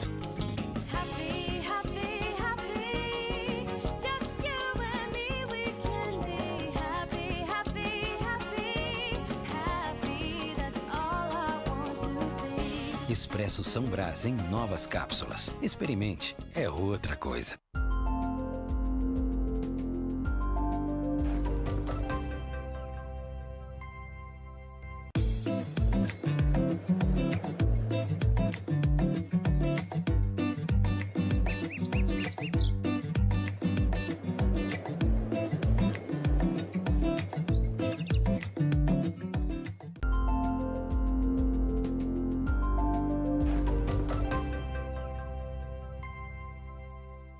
A Protege Segurança oferece o que há de mais moderno e eficiente na prestação de vigilância eletrônica. Equipe de monitoramento 24 horas por dia. A portaria virtual, produto de elevado nível tecnológico. É capaz de visualizar, acessar e realizar comandos remotamente da central de operações, com pessoal treinado e capacitado. A equipe conta também com patrulhas de apoio externo, pronto para qualquer atendimento. Protege Segurança, 3512-9964.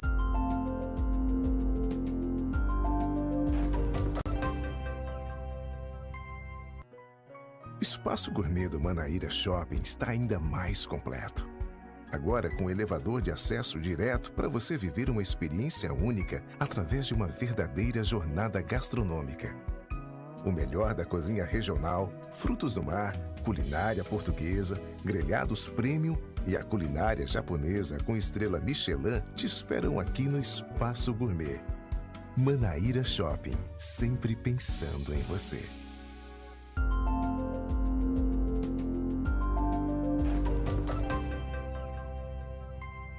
O governo da Paraíba lançou um grande programa de incentivos e isenções para acelerar a economia e promover o desenvolvimento, gerando mais oportunidade e melhorando a vida.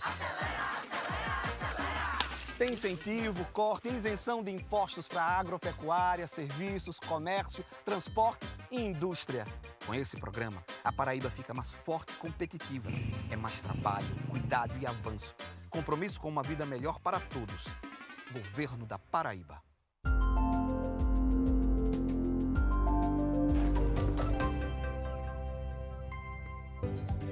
Seu IPTU faz João Pessoa cada vez melhor. Com mais escolas reformadas, mais ruas calçadas e asfaltadas e mais iluminação de LED nos bairros. Pague a cota única com 15% de desconto até 7 de março. E se você estava em dia com a Prefeitura até 31 de dezembro de 2022, receba um desconto adicional de 5%. Acesse o portal e baixe seu boleto. Prefeitura de João Pessoa.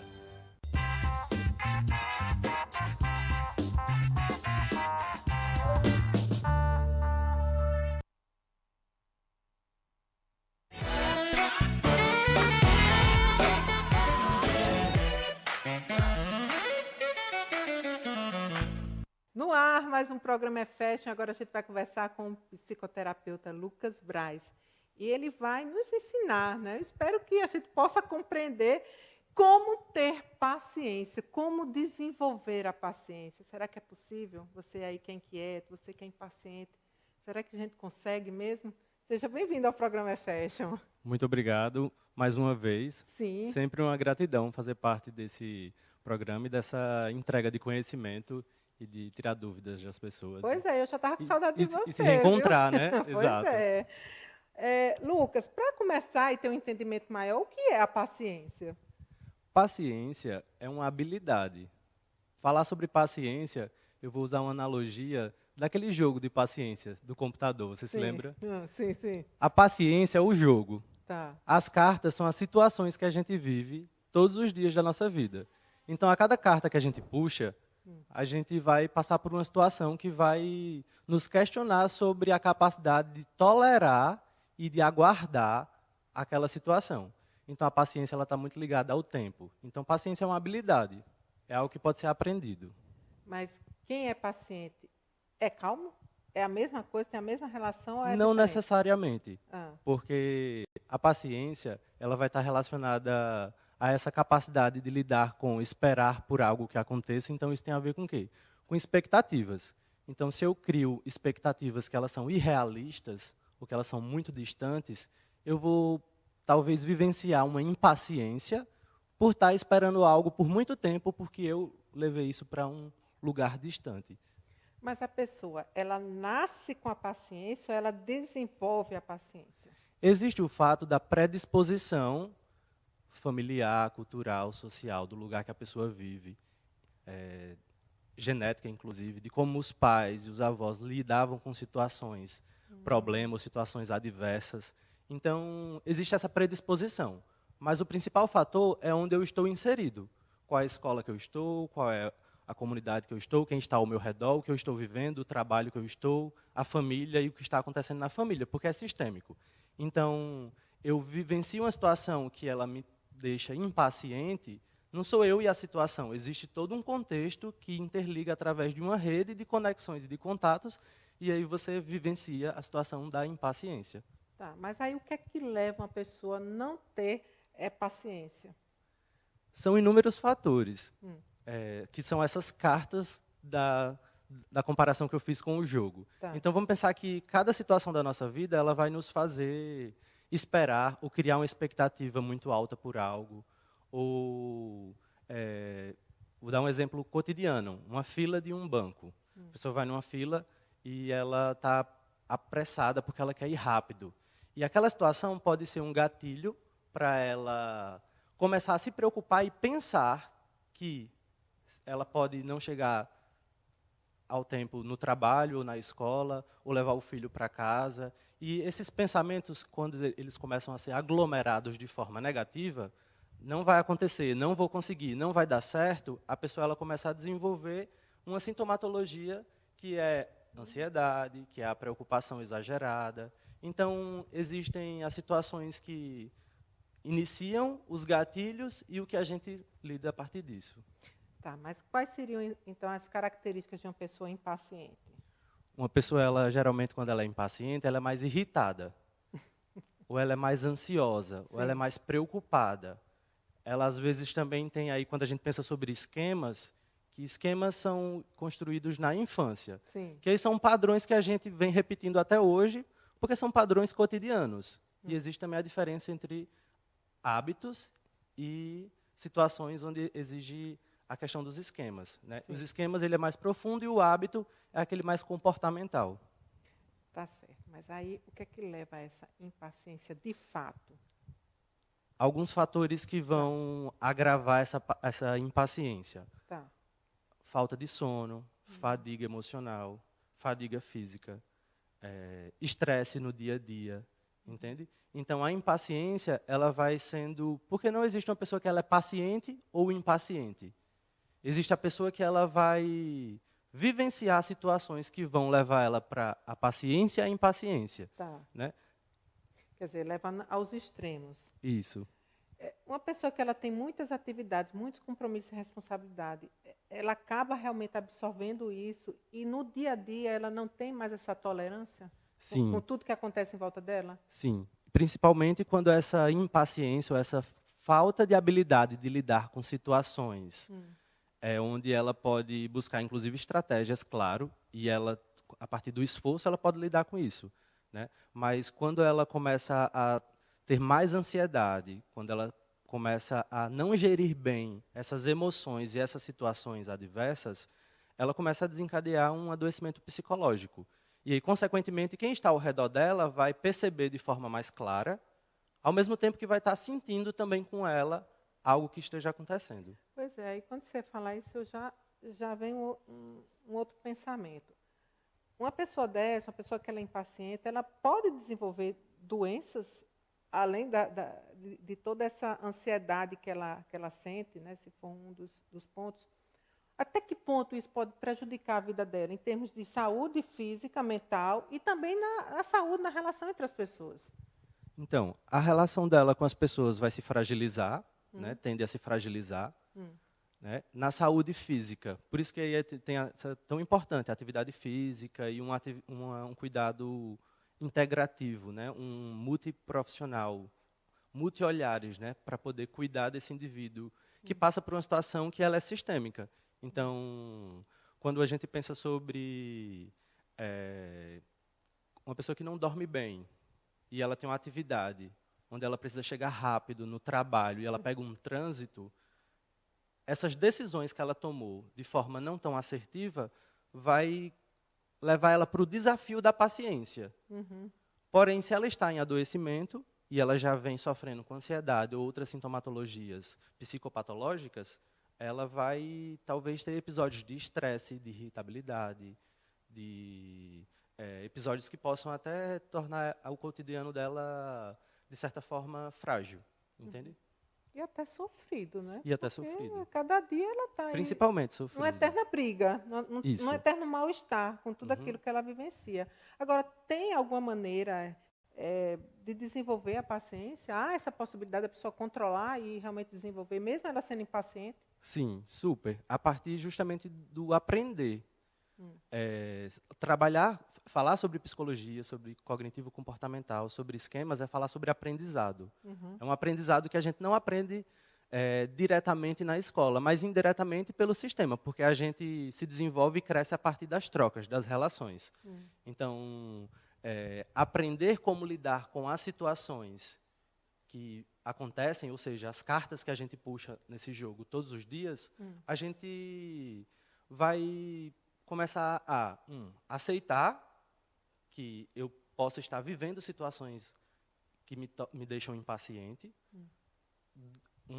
A psicoterapia contribui bastante por conta desse aprendizado, da psicoeducação, de todo o processo de reestruturação cognitiva e redirecionamento de pensamentos em situações de estresse.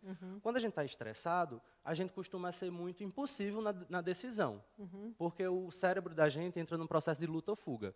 Então, pela evolução, a gente tende a lutar pela sobrevivência, mas quando a gente pensa sobre a possibilidade de fugir dessa situação para pensar melhor, para avaliar qual é a minha decisão sobre ela, eu posso ter uma decisão mais assertiva. Ou seja, o exemplo do carro, de chegar tarde no trabalho porque tem um trânsito.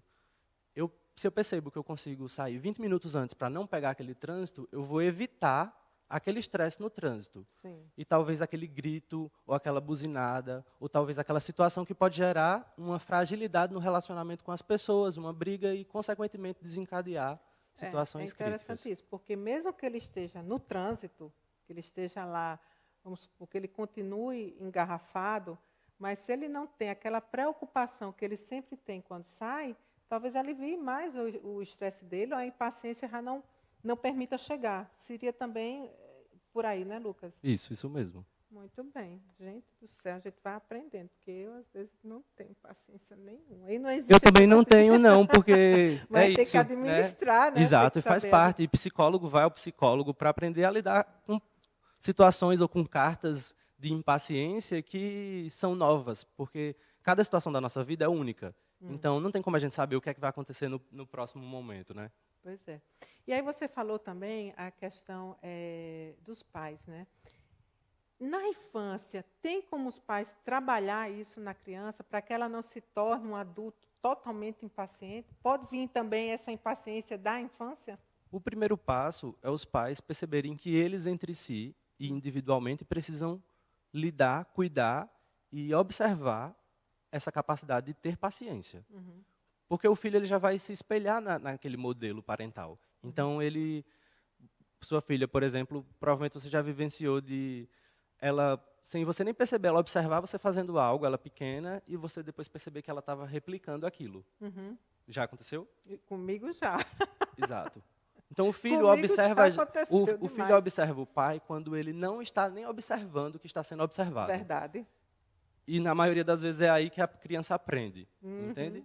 Então é esse reflexo. Então, é importante que os pais estejam atentos, né? Depois que minha filha replicou um negócio que eu não imaginei nunca que ela estava me observando, eu comecei, sabe, é como se tivesse um BBB lá em casa 24 horas. Eu começo a me policiar, porque a gente tem que parar para se policiar também, né, Lucas? Sim. Agora, veja só, Lucas, para a gente concluir esse nosso bate-papo, durante esse processo de busca da paciência, o que deve ser feito? O que a gente pode usar desse tempo ao nosso favor?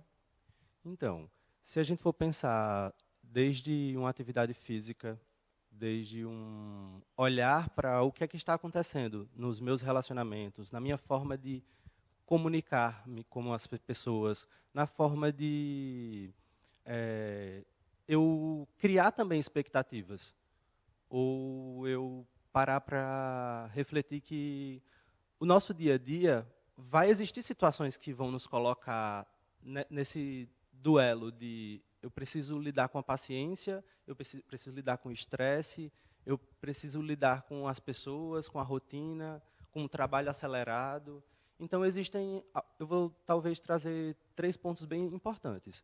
O primeiro deles está relacionado a dar mais olhar aos detalhes ao seu redor, ou seja, estar mais presente. Porque a presença, ela traz o indivíduo para aquele momento de quem é ela, onde ela está e quem está por ali. Uhum. Porque num momento de muito estresse, as pessoas, elas às vezes tomam decisões impulsivas porque já está irritada, porque já está com raiva, entende? Então, essa presença ela é importante, essa atenção aos detalhes é importante. Uma segunda atenção é avaliar se é algo que você já está conseguindo controlar ou não. Quando você está conseguindo controlar, existem atividades que você pode incluir facilmente no seu dia a dia. Quando não, também não se torna difícil, mas existe a questão do investimento em atendimento, se você for precisar investir num profissional. Buscar, se você for da rede pública, buscar um profissional qualificado para lhe ajudar. Por quê? Porque você está perdendo a capacidade do autocontrole. Uhum. Entende? E um terceiro ponto é você aceitar que passar por situações desse aspecto faz parte da nossa construção enquanto ser humano. Então, a gente aprende e se torna mais resiliente a cada dia, ou seja, aquele bambu que você enverga e não quebra, mas que sabe que a vida não vai ser sem nenhum vento. Então, vai chegar momentos que os ventos serão mais fortes, então você, de certa forma, precisa entender que aquilo faz parte do dia a dia. Então, esses 3 olhares já traz um direcionamento. Muito bem. Só tenho que lhe agradecer, Lucas. Eu também agradeço. Mais vezes, vamos trazer mais temas aí para esclarecer nosso público. Obrigado. E volte sempre, viu? Como eu sempre digo, volte sempre. Bom, pessoal, nós vamos para o nosso intervalo, mas não sai daí, que a gente ainda tem muita informação para vocês.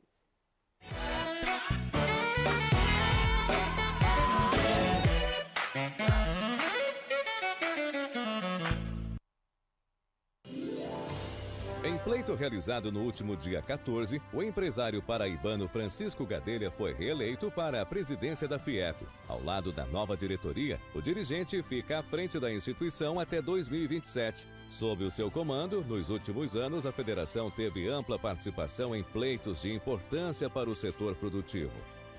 A Faculdade Senai da Paraíba está oferecendo um curso de extensão gratuito na modalidade de ensino à distância para os candidatos que se matricularem durante o semestre 2023.1, na graduação em Tecnologia de Automação Industrial.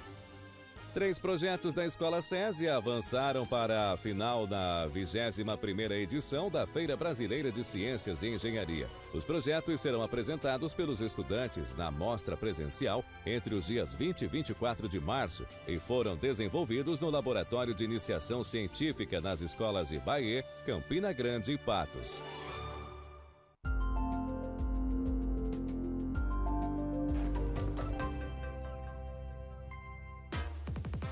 O programa do governo da Paraíba está cheio de benefícios para o setor de transporte a acelerar.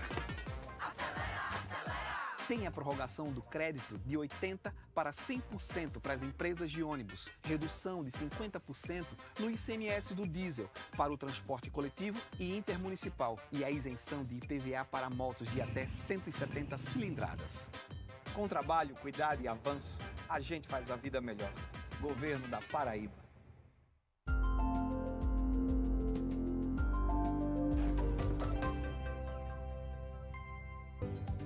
Seu IPTU faz João Pessoa cada vez melhor. Com mais escolas reformadas, mais ruas calçadas e asfaltadas e mais iluminação de LED nos bairros. Pague a cota única com 15% de desconto até 7 de março. E se você estava em dia com a Prefeitura até 31 de dezembro de 2022, receba um desconto adicional de 5%. Acesse o portal e baixe seu boleto. Prefeitura de João Pessoa.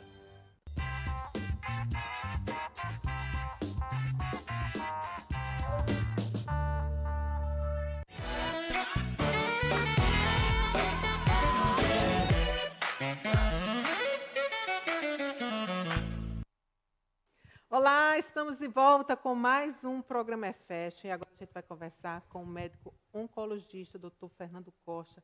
Nós vamos falar sobre câncer de pâncreas. Olha, um assunto bem delicado que vale a pena você saber e conferir aí todos os detalhes. Sejam bem-vindos ao programa Fashion.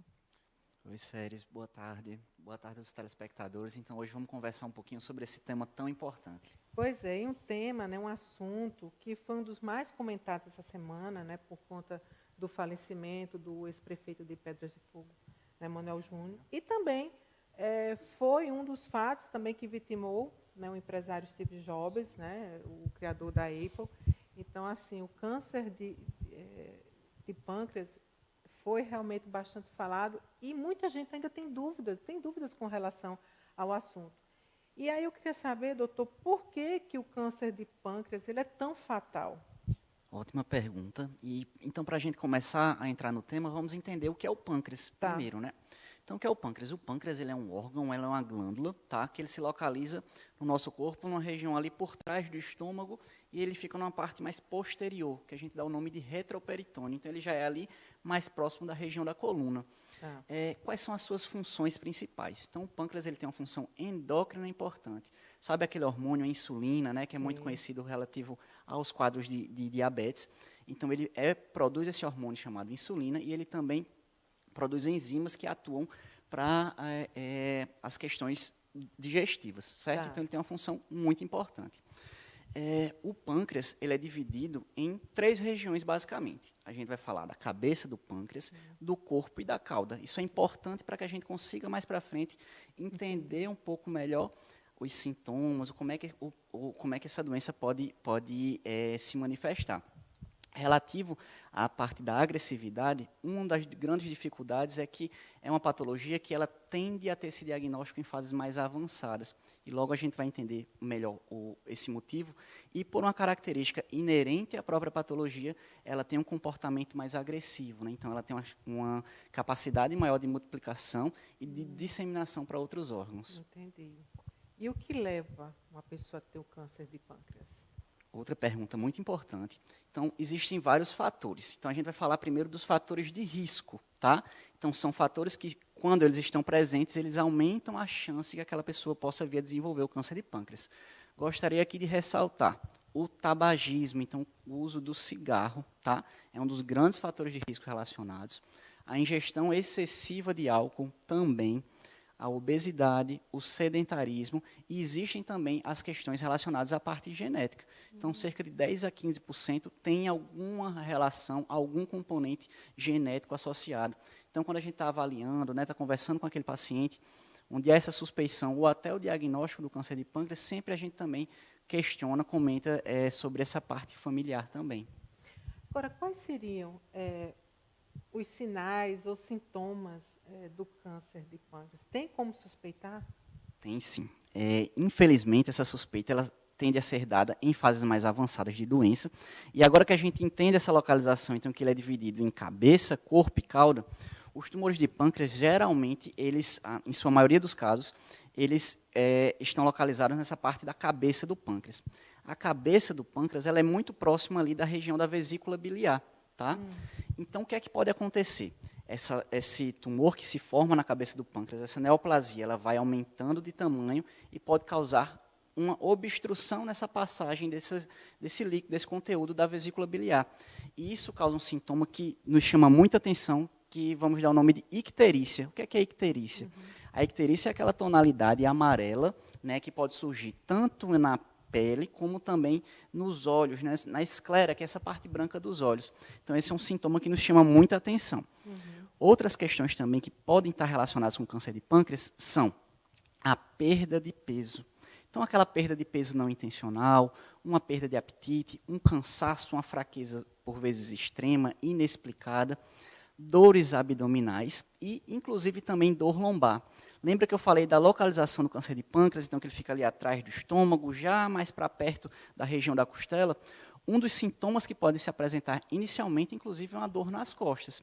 Então, por isso que é muito importante, sabe, Séries, que toda sintomatologia ela seja comentada com o seu médico, pois pode ser relacionada desde a causas muito simples, como também a situações complexas e ameaçadoras, como o diagnóstico do câncer de pâncreas. Então, o que eu pude entender, doutor, é que é uma doença silenciosa. Perfeito. E que quando os sinais ou sintomas já aparecem, é porque ela já está bastante avançada. Isso.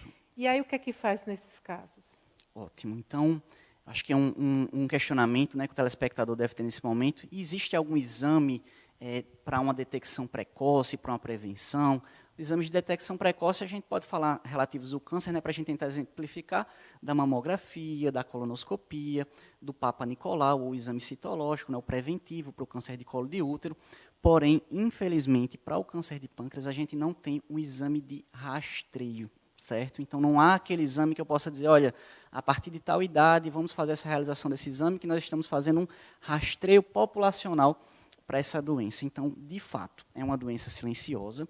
Porém, agora que a gente entende os fatores de risco, então, evitar maus hábitos, quais seriam eles? A questão do tabagismo, do etilismo, termos uma dieta adequada, uma dieta balanceada, fazer atividade física, seriam questões, fatores protetores para a gente contra essa patologia. Aí já vem uma curiosidade minha. Claro. Não há um exame preventivo, como geralmente a gente faz mulher, exame de mama, mamografia e tal, enfim.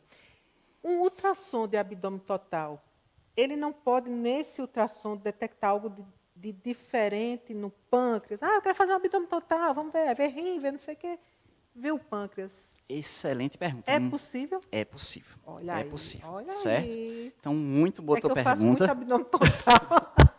Excelente tua pergunta. E por muitas vezes o diagnóstico, a suspeição diagnóstica, ela surge num achado de exame. Foi aquela pessoa que foi fazer um exame, uma ultrassonografia, uma tomografia, uma ressonância, por outro motivo, e lá foi visto uma lesão pancreática. A ultrassonografia, né, como foi a tua pergunta, ele não é o exame mais específico, o exame mais sensível para a gente identificar o pâncreas. E aí vamos entender por quê. Pela própria localização. Então, ele fica ali um pouquinho mais para trás, então fica mais distante do transdutor, que é a pontinha do aparelho lá do ultrassom, e tem os gases também, que ali às vezes atrapalham. Porém, podem sim ser identificadas alterações do pâncreas através de um exame simples, por exemplo, como ultrassonografia de abdômen. E aí talvez surja um questionamento, será que não existe algum exame de sangue, né, que possa ajudar, auxiliar? Seria outra pergunta minha. Pronto. Se é possível, né? Então, quanto à questão do exame de sangue, é um tópico importante. Existem, sim, alguns marcadores. Então, o que são esses marcadores? São 2 exames que eu gostaria de citar aqui, que se chamam CEA e CA199. O que são esses marcadores? Então, eles são proteínas que, muitas vezes, no diagnóstico do câncer de pâncreas, elas se encontram aumentadas, tá? Porém, elas têm uma característica, Séries, elas são inespecíficas, tá? Então, elas podem surgir, aumentar em condições benignas, e também vai existir aquele paciente que é portador da patologia, porém, os níveis dela estão mais baixos. Então, a solicitação, a requisição desse exame, ela tem que fazer parte, principalmente, de um contexto clínico ali adequado, para que seja feita uma boa interpretação. Menino, impressionante.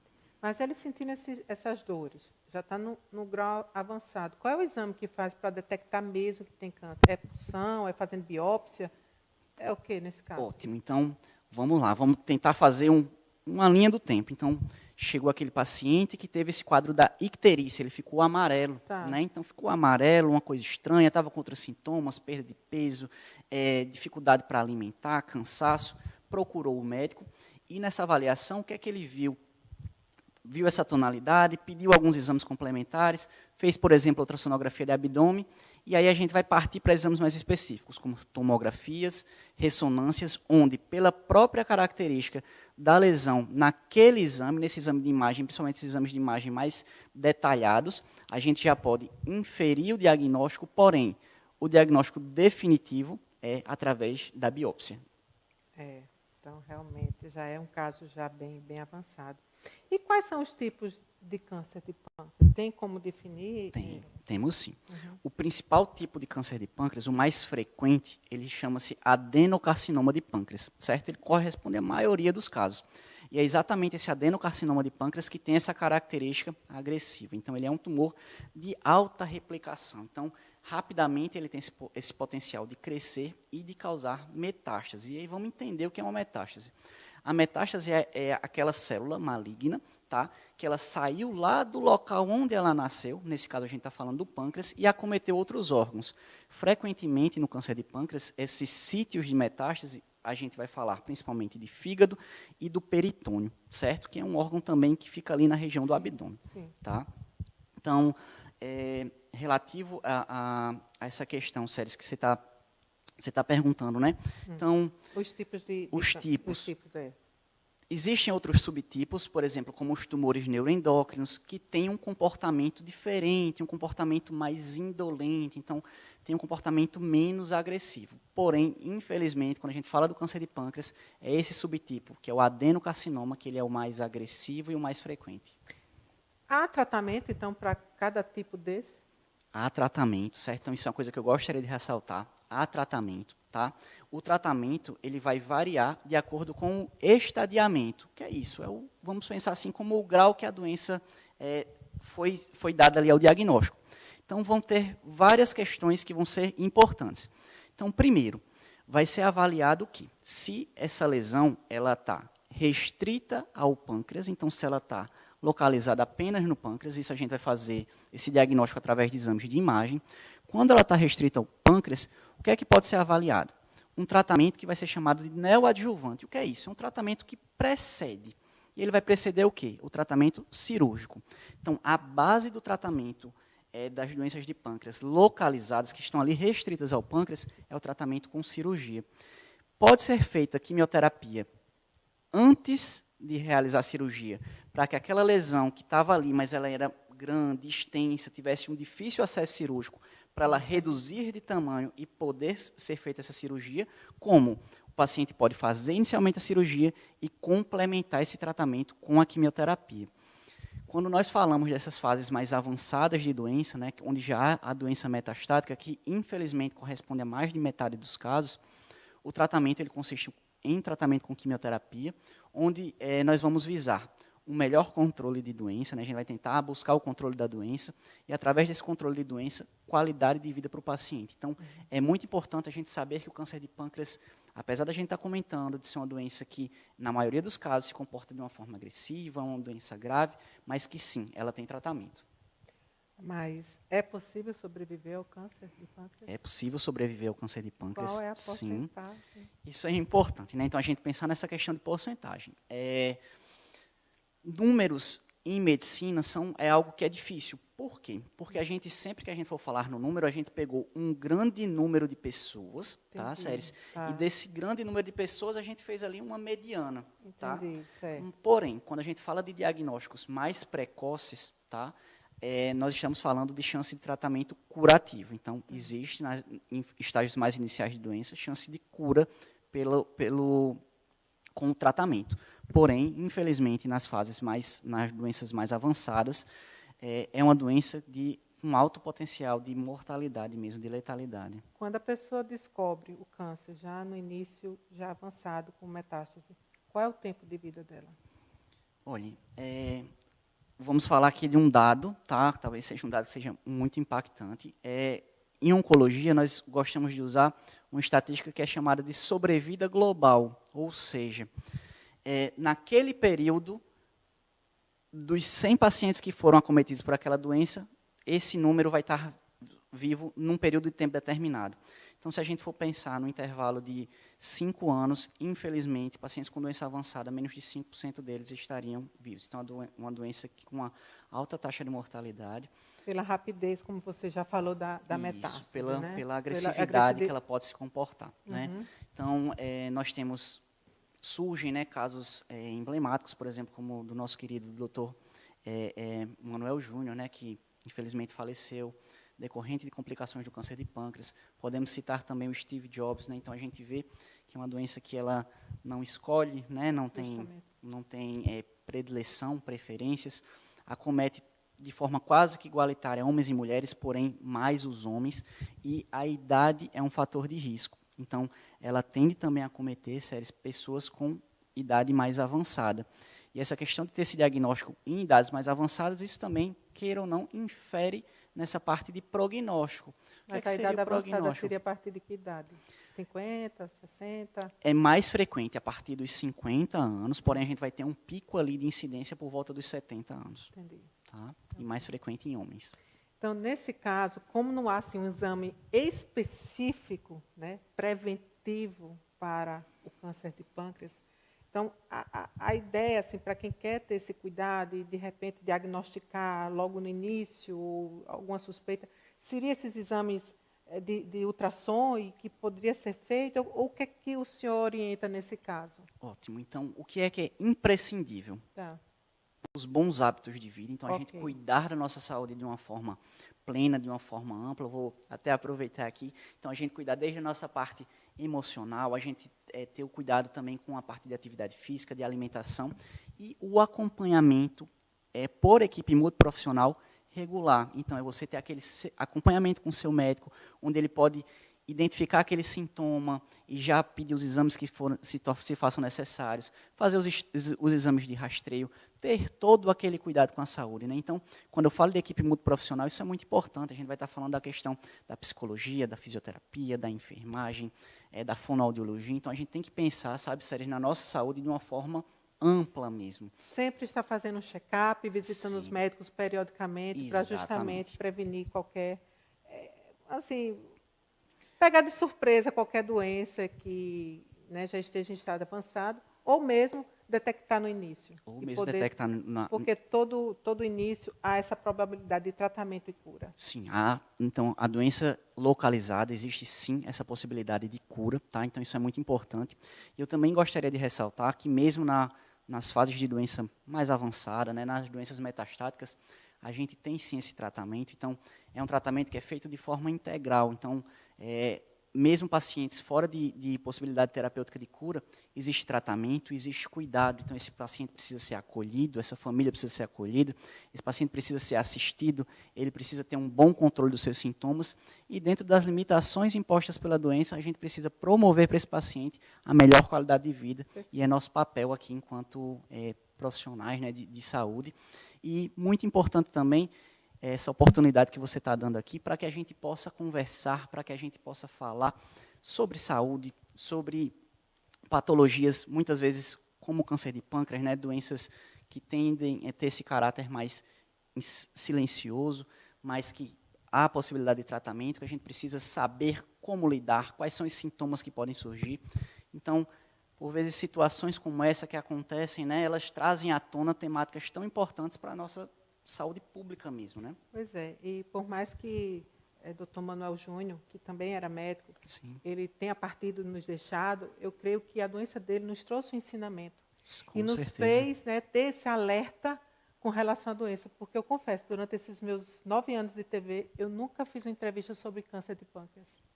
Você vê, né? Sim. E quando esse fato aconteceu, e foi rápido, eu fiz, gente, mas que doença é essa que do nada apareceu? Sim. Então, é importante que as pessoas realmente entendam a doença, se preocupem em fazer seus exames preventivos com os médicos, né, especialistas em cada área, para que realmente ou se detecte no início, ou, né, que realmente, caso esteja avançado, ela tenha um tratamento digno, né, para a vida dela. Sim, com certeza. Então, mais uma vez, são essas questões que a gente tem que trazer à tona. Então, cabe também hoje ao telespectador essas informações que a gente pegou aqui, que a gente aprendeu, que isso possa ser disseminado, né? Então, quando a gente fala de saúde, é saúde pública, parte de cada um de nós. É do profissional de saúde, é de você que está nos assistindo, você que está dando essa oportunidade para a gente estar aqui, para a gente estar falando sobre isso. Então, isso é muito importante.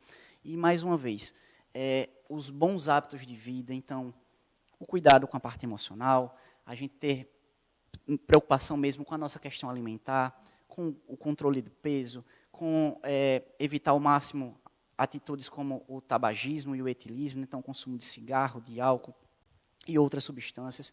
Então, isso é muito importante, que a gente tenha essa preocupação com a nossa saúde, porque quando a gente faz essa parte, sabe, Séries, muitas doenças, não só as doenças oncológicas, mas muitas delas, a gente tende a estar diminuindo o risco que a gente possa estar desenvolvendo. Pois é, e a partir disso, eu já falei sobre vários assuntos, de várias doenças. Sim. Né? Mas eu me senti nesse dever de sempre estar trazendo, né, temas específicos para doenças específicas que poucas pessoas falam e que às vezes nem sabem, são doenças silenciosas, né, que quantas pessoas já não passaram por isso e a gente não tem esse conhecimento amplo e é importante que o público saiba. Então, eu assim, vou até me comprometer a sempre estar trazendo mais informações sobre esses assuntos. Perfeito. Viu? Eu só tenho que lhe agradecer. Obrigada, viu? Eu que agradeço e fico à disposição. Obrigada. Bom, pessoal, estamos chegando ao final de mais um programa Fashion, né? Obrigada pelo carinho, obrigada pela audiência. Fazemos esse programa com muito amor, muito carinho, trazendo sempre conteúdo e informações para vocês. Tenham um excelente final de semana, mas aproveita com moderação, viu? Vai seguir aí as dicas do doutor, nada de beber em exagero, evita fumar, para você ter realmente qualidade de vida e uma saúde, né, boa aí, para você até, de repente, jogar bola com os seus bisnetos, né? Então, vamos aproveitar e vamos aí curtir a vida, agora curtir de forma saudável. Até sábado, se Deus assim permitir, né? Aproveite também para a igreja, orar, estar com sua família, se reunir com os amigos, porque é importante, sim, você aproveitar essa vida, mas aproveitar com moderação para ter história para contar. Até sábado, se Deus assim permitir. Olha, cola que é sucesso, hein? Até mais. Tchau.